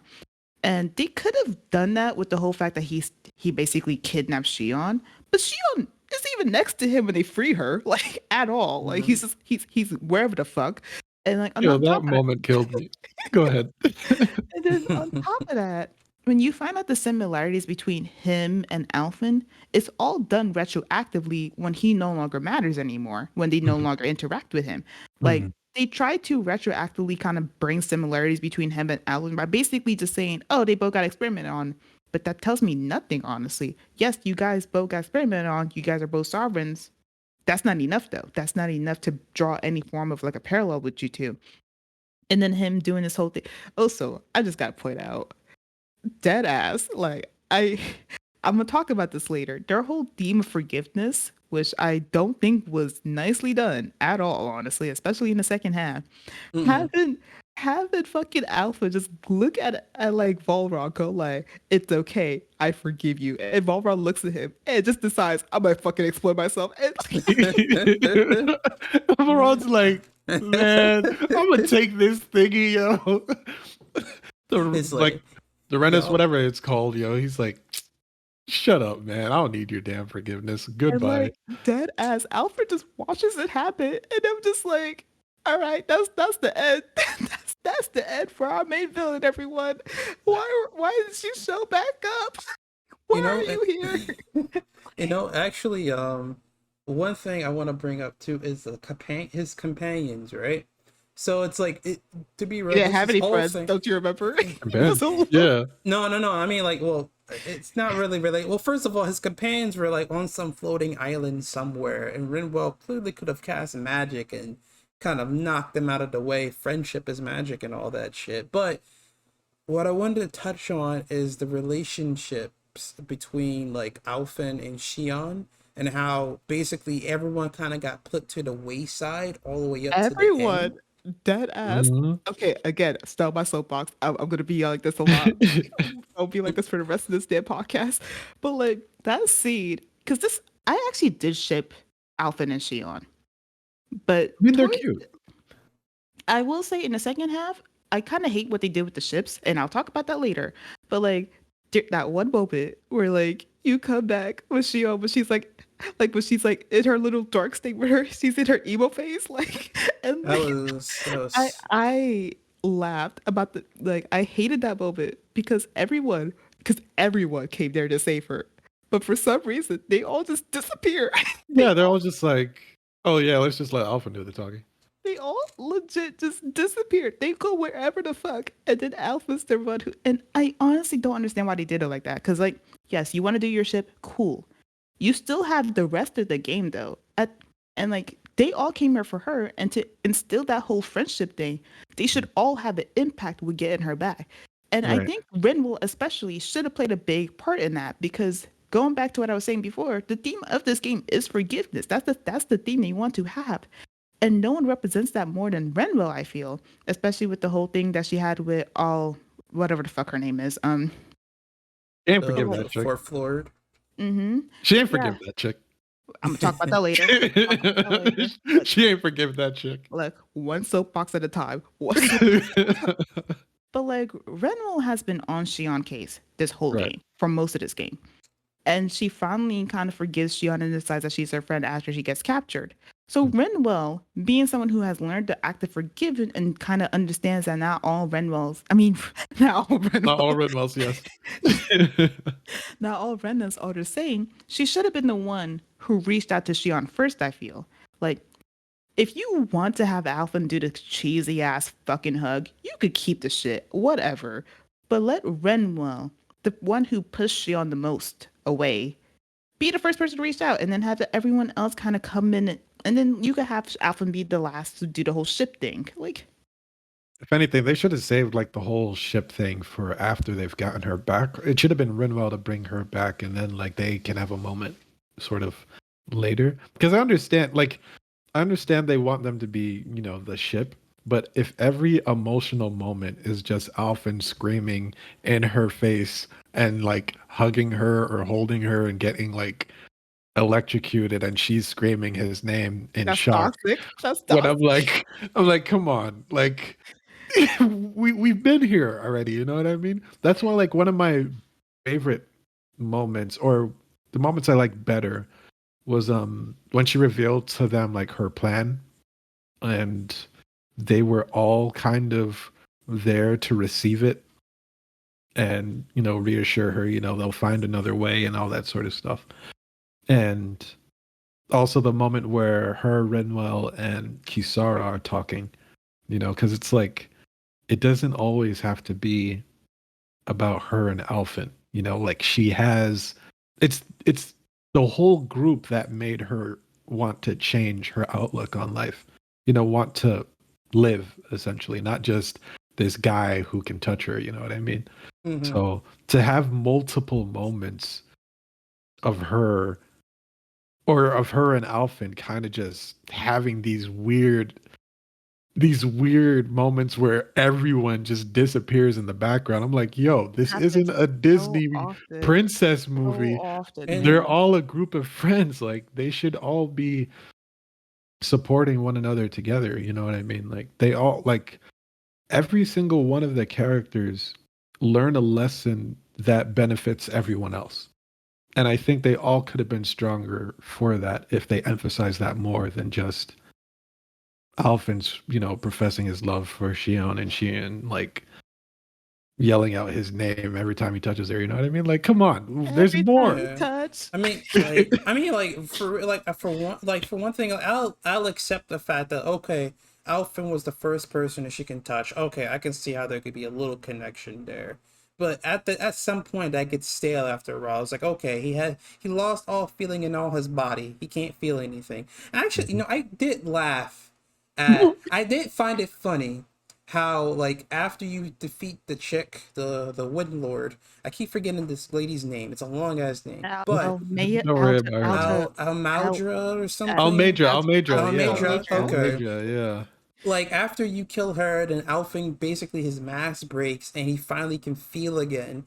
I laughed because she made this look like he doesn't he doesn't want to touch me now. Like when she dropped her hand, like when he got shocked or whatever, it's like I mean I get it, but at the same time, like, come on, Like it guys. man, wasn't that big. I mean, come on. Like, especially like when they, like you said, when they rescued her, she had that emo phase moment. First of all, that face kind of did creep me out a little bit. I was like, Jesus fucking Christ. But then again, I was like, why are you so emo right now? Which is another Like, blemish on Volron, because it's like, why'd you kidnap this girl just to keep her in a room that you're not guarding, just for her to be taken back? Like, what was the point? What was the reason, Volron? like there wasn't even like a team up. It was just like, oh, I'm just gonna evoke despair on friend. Like honestly, For the what? freaking there was like a weird boss fight with her, but it was just the thorns, and you're just hitting the thorns, and I'm like, what's the point of this fight? got This could have been a resolved whole very cutscene. easily. It got resolved very easily, and Like Yeah. I got it. That was needed. Also, I'm gonna go on another tangent.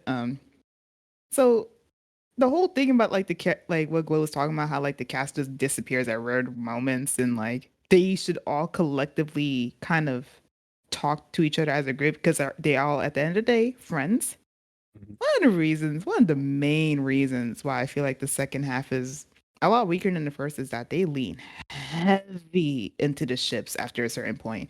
It's like you Yeah. beat Valron, and all of a sudden the game was like a fanfic where it's like, so Kisara and Dohami, they what the fuck? Do you understand that?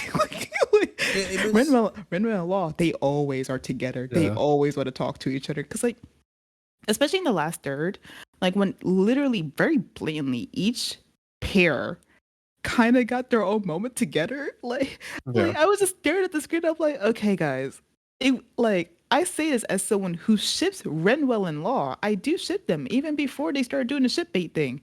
But when they started doing the whole shipping thing, it was like, okay, you don't have to be in my face about it. Yeah, you Like, don't have to force it. Like, you don't you have to really throw it don't in have her to force face. it, honestly, because it makes their chemistry so lackluster. And I know you ship Dohami and Kisara Glow. I do know I that. do. What? I do.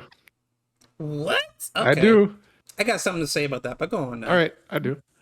But because like I felt like at the end of the game, like they were just like everybody's to get together. We will leave no one by themselves. No one's single in this game. Like, and it felt especially with like Dohami and Kizaru, where it's like you two don't need to be together, man. Right. You guys really don't. Like, I don't get romantic energy, but sure, let's make this happen. And Word. again, Like, I also say this as a Renwell and Law shipper. Even for those two, when the game was like actively going like, oh yeah, they're getting a lot of close moments together. Like Shion, the fact that despite the fact that Shion's not her like best friend, yeah, she don't talk to her for shit. She talks to Law all the time. They have these nice romantic moments together, and I'm like, they don't have to be together either. I kind of like this just being a maybe it will happen. Maybe they'll just stay brother and sister relationship kind of thing. I was fine with that, but thank you for really blatantly putting it in my face. Thank you so Mhm. much for I that. mean, Like, it's kind of like how I feel about the personalities of each character. I don't know like how it is in other games, like how like they introduce the character. You know how you get introduced to a character, and it's like, you know, like you slowly kind of get to know their personality just from their actions and stuff. They don't make it blatantly obvious, and here they make it really obvious. Like for Shion especially, like, oh, she loves to eat. Oh, Kisara, she's really motherly. Oh, What? Dolan, he's really just oblivious about like how to act in the real world. And I'm like, why are you making it blatantly obvious about this? And why don't you just kind of like let it kind Yeah, of just just naturally kind flow? of like flow. Yeah. Leave my Shion with her eating, because I'm not gonna lie, that's like the funniest thing about this game half the No, time. that was funny. That was funny. It is That funny. was It good is and funny. It funny. is good for laughs. Yeah, but it's just the fact that how blatantly you put it out there. And then like, you know, it's the same thing with the ships, how they just kind of like blatantly kind of just bring it up and it's like, why you gotta just put it in my face? Why don't you just let it be natural? Like, Glow, I gotta say something about the Kisara and Dohalim They stuff. have no chemistry. They They have no have no chemistry. They have chemistry. no Like chemistry. Look, look, I look, see look, them look, look. as really good She's his mom. Look, friends. She's look, legit look, his look, look, mom. look, Like, look. I can say by when I got to what was it? I let me shipped guess. I'll say I shipped them when I first encountered them. Did that change? Okay. It I wish look, I wish they could get together under different circumstances. Is all I'm saying. I mean, besides Because her babying him for most of the game, and then all of a sudden it's exactly. like, yeah, I Because kind of like you, exactly. huh? Yeah, exactly. Because what I the potential I saw in the relationship was how Kisara sort of blindly put her faith in this lord because of this, you know, this delusion that her and pretty much everyone and what Menancia, whatever it is called, what it represented, right? And then for that dynamic to completely shift, right? To Kisara being like this um, much more grounded person who's more adept and much farther in life than Dolahim realizes that he is. And then the dynamic would shift, right? Instead of Kisara being the person looking at this sort of fake image of Dolahim, it would have been Dolahim learning from Kisara. And then that's where the chemistry could have came from. You know what I mean? Like Kisara not viewing Dolahim as like this god figure or something, but just as a person, and Dolahim seeing her as someone that he could follow. You know, that's where I was hoping their relationship could develop and go towards. But it just became this dude doesn't know how to tie his own damn shoes. Yeah. And Kisara is sort of going all out with this whole motherly thing out of nowhere. Like I did want her to be Independent more. experienced and Group, independent like and everything the like that. experience one of the group. Yeah, but not like the mom, because like even when she was with them, she showed a lot of immature moments, you know? Like she didn't give off mom vibes at all when you first meet her. She was very much this soldier who was sneaking around poorly, who was immature with her not immature but ignorant with her relationship with her brother because she blindly believed, you know, the authority instead of her brother whom supposedly she loved so much. But once he dies, all of a sudden, oh, like he's my world, he's my everything. Like I'm like, you didn't Can we give Yeah. that talk vibe about off. You didn't that? give him Can we that much talk about respect. that? Yeah, like all of a sudden he's like, you He know, the becomes a rule of puddle and he's law just like after he dies. But I'm like, if it had been, you know, like I said, someone who sort of had like this fake dream or this dream based on a lie essentially, and how the dynamic would have shifted to Dolalim sort of learning how to be a person from Kisara. That's where I was hoping their relationship would go in. And it would have been one of my favorite ships. But it didn't turn out that way. And I'm like, well, Mhm. that's a damn shame. Honestly, I'll make a comment on just like how that shifted. Because like Yeah. the whole time, like even like before, even when I got the game, it's like, oh, Kisara's is gonna be this protector of Dohalim. But then when you see it play out, it's like, oh snap, you know, Dohalim isn't who she thought he was. And then you know, that whole thing shift. But then, you know, they put her in the mom role. I'm just like, ah, y'all missed a really good opportunity here to really give some more, you know, make Kisara develop into a independent, like you said, She Yeah, gets the Very least the amount of interesting development out character. of cause like, everyone. cause Yes. like, yo, like I'm so pissed because even the moment where they go in and they follow like the brother down into like the warehouse and everything like that, Dohalim still has this air of superiority over Kisara, right? He's like, yeah, she's my bodyguard, or yeah, she's coming down with us. I'm the Lord. I don't care, essentially, and all this sort of stuff. And Kisara's like, yeah, like she's protective of Dohalim and everything like that. But then after everything happens, Dohalim is literally revealed as a fraud.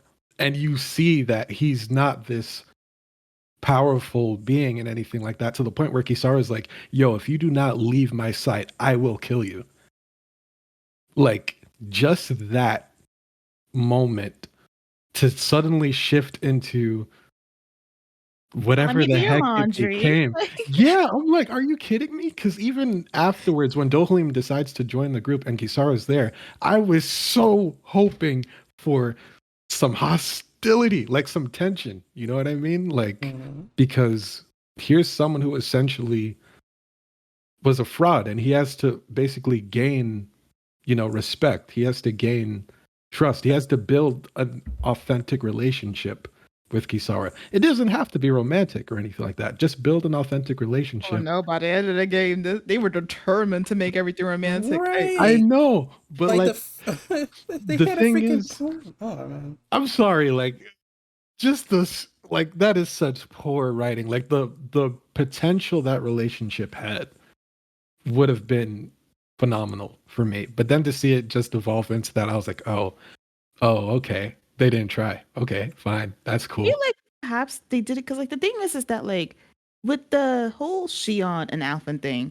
you already have the whole he's the only one who could touch her, so you have something to go off of there. But Renwell and Law, you kind of have the fact that they're bratty little kids and like to argue a lot, romantic tension there.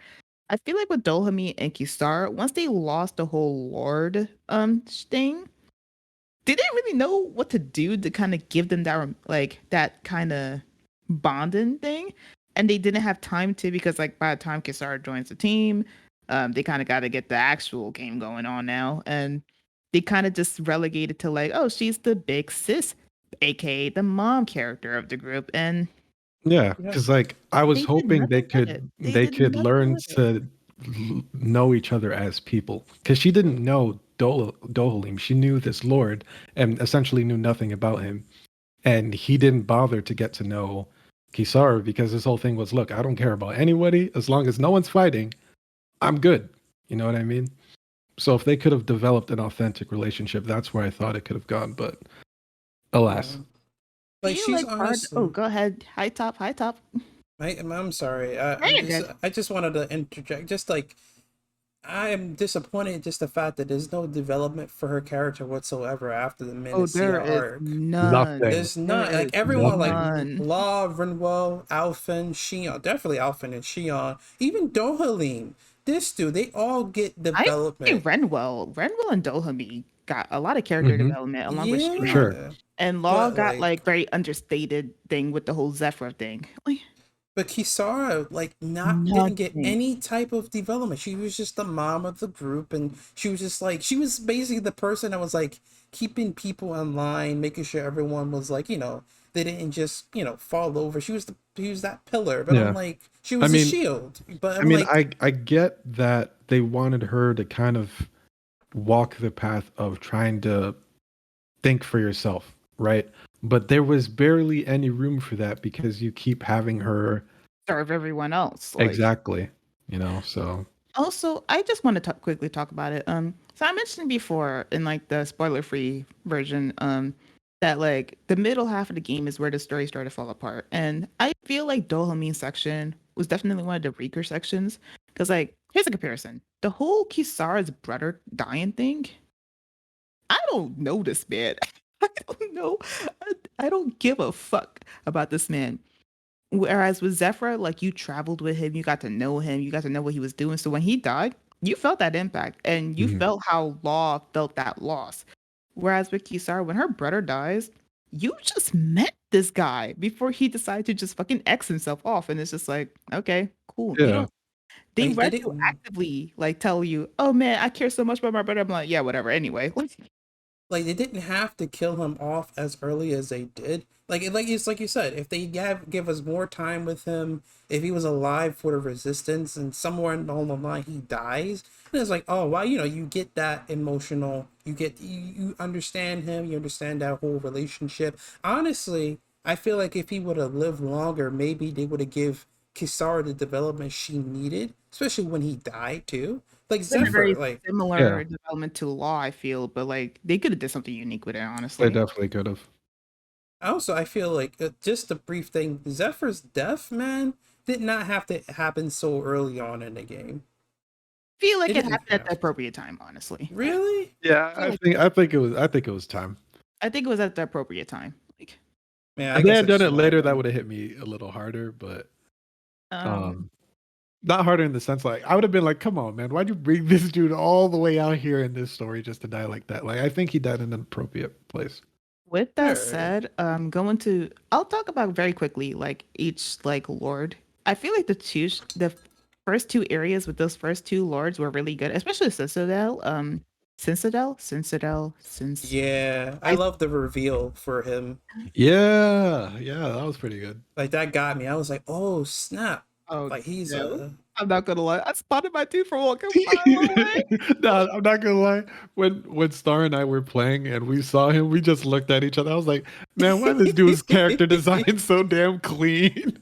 We already know. Spotted him from a mile away. The moment we Yeah, walked up to, like, especially since like they really hammed it to home, like, oh, don't trust anyone, don't trust anyone. yeah. Moment we walked up to this fucker, I'm like, oh, hi Hey, traitor. hey, buddy. Like, hi traitor. I Actually, wasn't expecting him to be Lord per se, but I knew for sure he was definitely not on my side. Like, yeah, but I do wish though that they did, because it's like later on in the game when you get to Linnaeus, you learn about the lords and who they really were. Because a part of me was like, because when you get to the first lord, there's that one scene where he's talking to the lord from Cislodel, and basically they have a little bit of a back and forth, and I was like, oh, are they gonna you have lords never say where that again. mm-mm, Right? you never Yo, see like, that why is that there no interaction. You communication? never Like, say that again. I'm like, a lord just got bodied, right? Why aren't you guys talking to each other, communicating with one another? Not to say like you're afraid or just to talk. You know what I mean? Like, you would think there's like a reason to communicate with one another, but they do it that one time and nope, that's it. No, it was like it was a missed interaction because I think Tales of Symphonia, the designs are kind of like the lords in a way, and basically the lord like the designs had their own like ranches, but they talk to each other. Like the moment one ranch went down, they were all like, "Hold up, somebody's destroying our ranch. Somebody's killing us off, yo. This ain't good." Right. Even though they never really like physically interacted, they still talked to each other and communicated in some sort of way. And here it's like, I mean they made it, I guess they made it make sense in the game where They're all basically they were all competing with each other. competing. So like But one more going down is kind of to their benefit. Like, yeah, but I I'm like guess. they could have had like, I mean, like, shoot, the dude from Cislodel and then the chick from the Wind Lord, they could have had some sort of like conversation going on.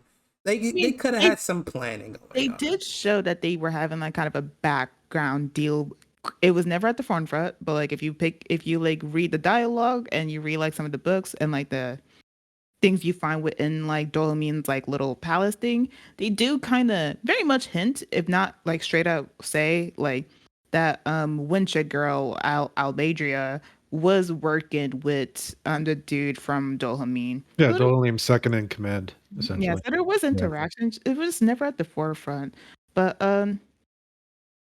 I really do feel like the first two areas were well done because like they had a theme. They had a theme, one being like straight up impression and the other one being distrust. And they really utilized it correctly.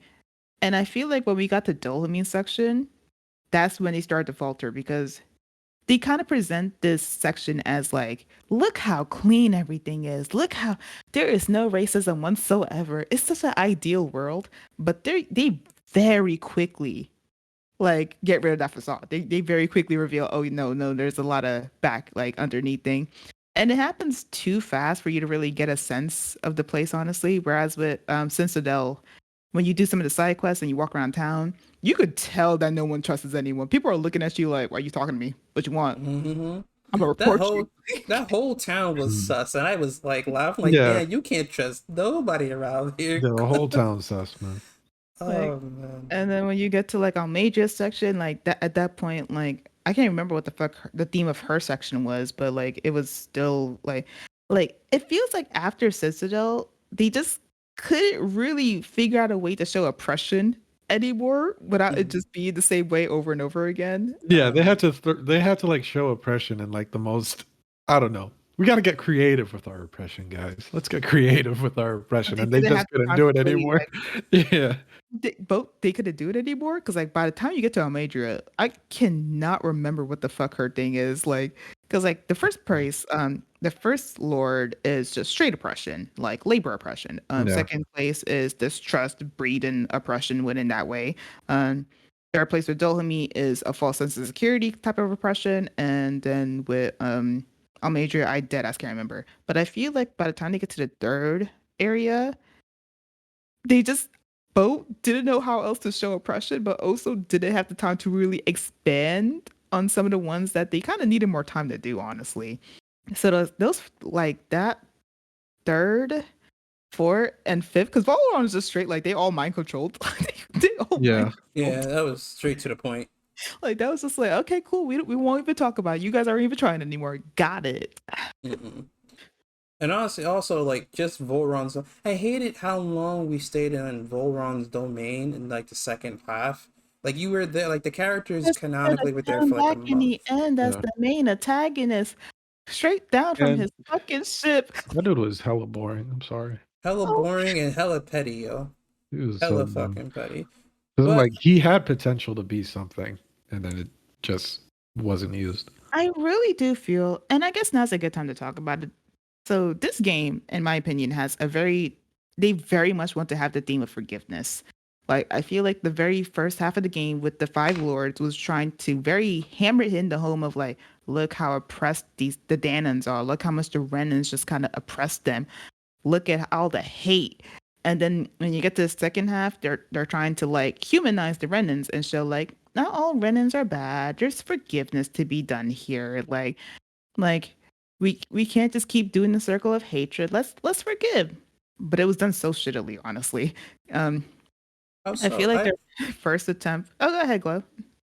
That was me. Uh, That was high top. no, Go no, ahead, it Isaac. was no, because it was like, I mean, I get it, like how like they kind of rushed, like, oh, they're like us, but you know, because it's like when you go to Lenegus and you see like all the little destruction because the whole satellite ended up shifting around and messing things up, you kind of get to see how their society is, and it's like, okay, you can kind of trying to make you relate to, you They know, the also Renans or Danans blatantly are the tell you. same. They Yeah. blatantly tell you. There's like 5 fucking scenes where they blatantly go like, huh, they're it's just as bad as with the Danons. Oh, I guess the Renans also have their troubles and shit like that. And it's just like, Mm. okay, guys, I get it. Like, But I like also think that that plays in the whole thing of this game, which is really playing it safe, making things a little bit more obvious than they should have, Yeah. and maybe just like playing it safe for newcomers, so that when we do get that game that decides to kind of like go above and beyond, like I think Tales of Berseria is that game that would surprised everyone because they were expecting like a Tales of Hysteria,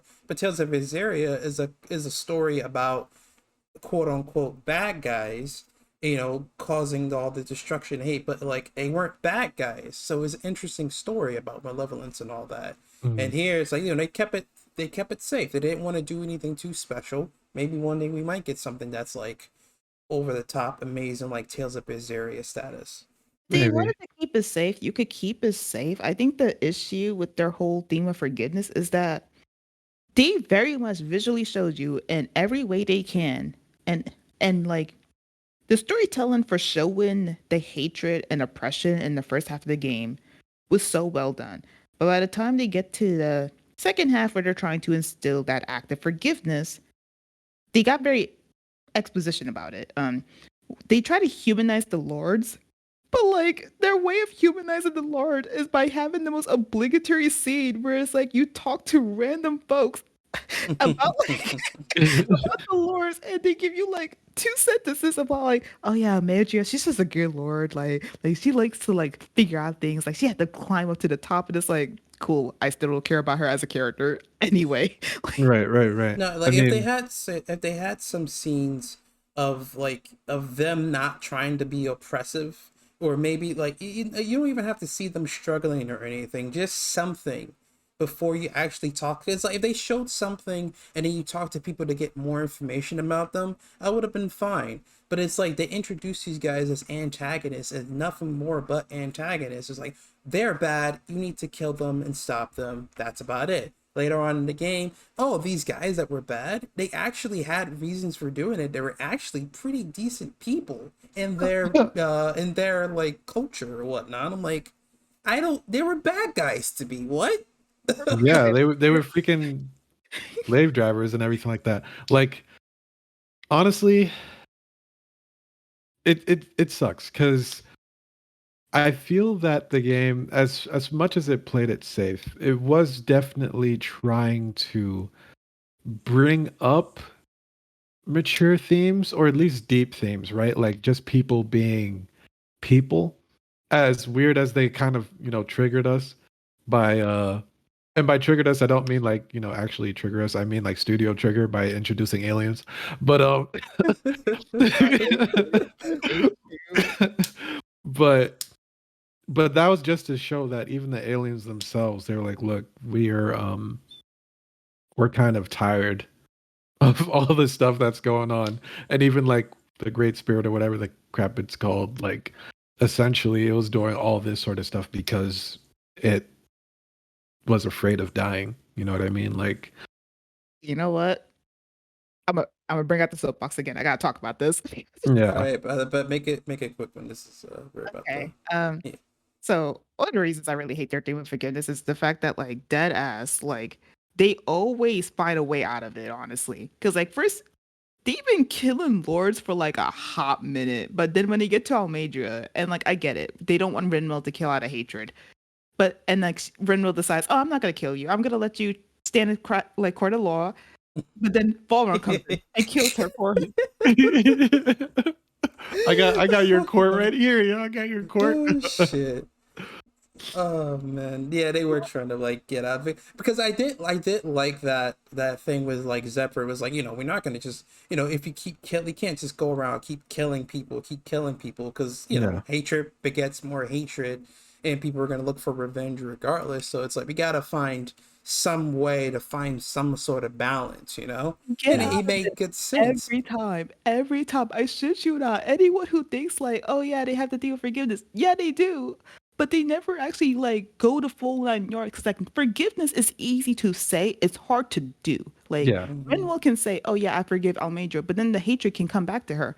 But they easily get rid of it by killing Almedria, and then they do it again when like they find out, oh yeah, the planet's gonna die. Like yeah, like they're only doing this because they want to survive. They're actually scared, and it's like, okay, where's that forgiveness demon? It's like let's just fucking kill the planet. Like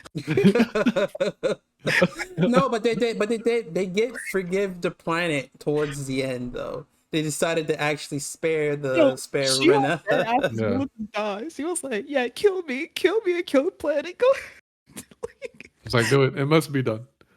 It's like, nah, yo, we can have them give us all their energy. You know And what then I mean? they do it again with Volrog. We're like, Alfred does his whole fucking piece of shit speech where he's like, yeah, you were alone. I could have become you. I forgive you. Nah, Volrog, it's time for me to die. but it's like Lo said, if that happened early on in the game, like in that second meeting with him, after you learn his backstory and whatnot, and if you fought him when he was tied up to the tree or whatever, and like you have that moment and like he had that speech then, I would have been like, okay, I'm cool with this. Like, he's the foil, but he finally kills him. Yeah, He falls on and finally How face a are great you going spirit. to have the theme of forgiveness, but find every other way you can to get? They even did with Dolhami. When you get to Lenegis and you find that one piece of shit bitch who's like mad at Dolhami for killing her fiance, and like she's so upset, she hates Dolhami, well, like every fiber of her being, and like they get out of it by saying, "Oh yeah, you didn't know that your fiance was actually cheated," and then she's like, "Okay, I forgive you." And I'm like, "Really? That's it?" Like he was Like telling her the truth the whole the whole time, and time, and she's like, it "Oh." took in her ass beat, getting possessed by the darkness, by the darkness. By the darkness, and homeboy being like, "Hey, remember what we knew earlier? We know it now again." The And she's cop like, out "Oh, because like, she doesn't forgive Dohami for the fact that he killed her fiance. Which, by the way, imagine some like your best friend, like you two go to like a death game. Like you guys have no choice but to kill each other. You come back, she's like, it should have been you. And I'm they're like, like, man, tell your boy to get his weight up." Oops. oh shit, oh shit. Get out of it with that too, because like Dohami's thing is the fact that he cannot forgive himself, that he feels so much guilt, and this girl, like hating him so much, is the thing that stops him from forgiving herself. And then having it just be like, oh yeah, so you didn't know that your fiance was cheating. And it's like, oh, he was cool. I forgive you. And it's like, what? That's all you needed? I thought you Nah, were upset that he died. but Like, nah, but nah. They out.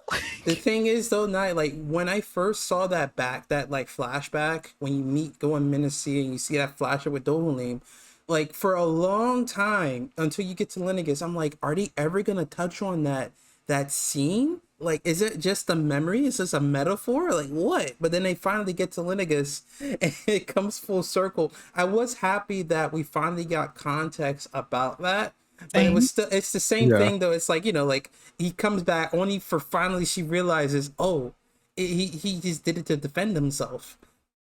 I hate it. Because like I'm that's exactly what I mean. That like I feel like their theme of forgiveness is such a crap. It's so poorly written, both by a pacing point of view, by having them retroactively find out about find ways to sympathize with the villains, like after they no longer matter, but also in the fact that like there's always a way for them to cop out actually going the full 9 yards of actually forgiving someone. Like anyway, I'm off my soapbox. That's all I had to say.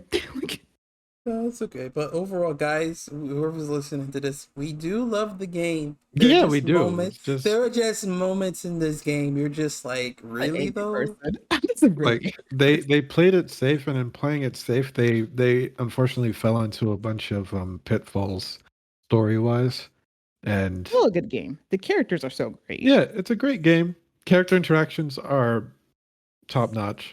Renwell and Law are still cute. They just didn't need to put in my face like that. Like Yeah. And what a shame that also Holy Renwell's petty as guitar fuck stuff, sometimes. man. Renwell's Oh, Nah, petty. Renwell. Renwell's Yo, early in the game, yo, petty. I was like, yo, can someone get this girl some chocolate milk, please? Just Even like halfway through the game, sometimes when she like tries to start something with a Law or just a character in general, you're just looking at her like, Jesus Christ, woman, can you just sit down? it's funny. It's funny because one scene she'll like say something that's like, mad innocent, and the next scene she'll just give like daggers into like Dohalim or something like it's your fault we're Yeah, here in the I first really place. hate it. Right. Like Hello, sometimes racist. I'm not gonna lie, she kind of pissed me off because like I remember there's one. Okay, very quickly, there's like one side quest where like this mother doesn't know what to do with her son's like grave. She's just like, Oh Oh. yeah, oh yeah. and Dohami is cause Oh like my she's like, oh, god. I was just gonna throw my son's like bones over here, like whatever. And then Dohami is like, no, you should give it a proper like funeral, like a proper. Ariel, yeah. And then like Rinwell comes for his neck. Where he was like, Out of yeah, don't you guys have any ways nowhere. to, bury your dead and stuff like that? He's like, no, because of y'all, we don't get to bury our dead because you're always killing us. And I'm like, Redwall, I'm can like, you, we've been through this already, Brenwell. Calm down. Calm your fucking ass down. Like, And it really did look like jeez. Dohalim was getting ready to swing hard. They were all stressed at that part of the game, yo. Actually, Yeah. one thing about Rinwell that I'm kind of disappointed about, like when we first get introduced to her character, and like we learned that she's a mage, and we learned that mages are like are rare on Dana, They ain't and no then damn rare. but they were supposedly they were rare, but then of course you learn Yeah. the truth about everything. I thought that like she was somewhat because like I thought that she was gonna be this character. She got trapped in like the freaking what did they call it? Astro energy. She got trapped in the astro energy, right? And she's Mhm. actually 100 years old, but she just woke up, Basically, And how Yeah, and it was Mhm. like, she just woke up just like Alphen, and like, now she's trying to figure everything out, and like, maybe Almadria is, or, I don't know, it's something, she's seeing Yeah, something, because they like, did give off an air that she was older than she was, with like her knowledge of like how things were and stuff like that. yeah, but it turned out to just be like, my clan ended up dying and all that. I was like, oh, okay, I'll accept that. I like the future. I like the older 100-year-old person idea better. Like Renville, but yo, that ass homegirl really needed to take a chill pill. Oh, she had issues until Yeah, I was happy when she racism. I finally. also hate the fact that she came on Law so sometimes Law would even say anything that's like Right? super like Why was she on my dude Oh, law like now you that, believe me? yo? like Oh I my remember like in god. the late half of the game, like when like Law expresses concern of like, oh, what if the Dana astral energy is also trying to trick us? And she comes from his fucking neck, and it's like it's a valid concern. He can't talk For to them real. like you, like. I'm like, why you coming from my dude's neck? He's And then actually speaking facts right now. he apologizes to her in their like romantic moment scene, and she's like, "Yeah, I was tripping," and I'm like, "You really were." Like, you need You to really stop. were, girl. You Ah, Jesus she'll be fucking having Christ. Hoodle attack, and I'm like, "Yo, Jesus, look, she's a very angry person. I love Yeah, it, but like, Jesus Christ, like she needs she to she chill got things she sometimes." needs to sort out. She Like, had when she issues, cursed the man. librarian, she's just like, "I fucking hate that bitch," and I'm like, "Jesus Christ, she just wants It's like She just. relax, relax. All Just right. imagine Alfred just screaming at her like every now and then, relax. There's been so many moments in the game where either Kisara or Alpha had to like legit tell her to sit down. Like, Word, Oh calm down. man. All right. All right. This is a really good spoiler cast, but yeah, we're gonna have to end it here. But uh like we were saying, we did love the game. It's just that there were moments in this game that had us scratching our head and saying, what the hell? Absolutely. I love What the this Absolutely. game. hell? I look forward to the next Tales. I'm not playing the old ones. I think I'll play Exilia or Did you play Visceria at you most. you should definitely play Tales of Berseria because that's a really good one. That's a really good Tales one. of what? Tales of Berseria? Oh yeah, yeah.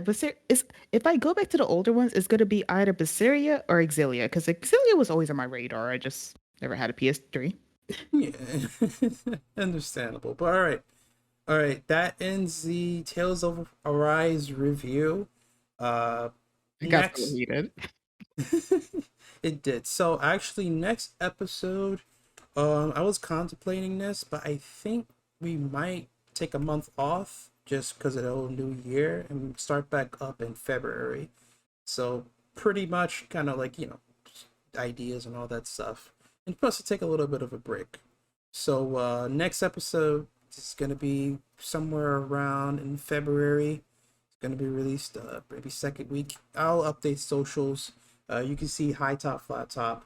Follow us on Twitter, follow us on Instagram for some news and updates, and expect this video to come out pretty soon. But without Wait, why are further you ado, telling them to expect the videos out? yeah, I know. I just realized that. I'll cut it out. But either way, I keep it.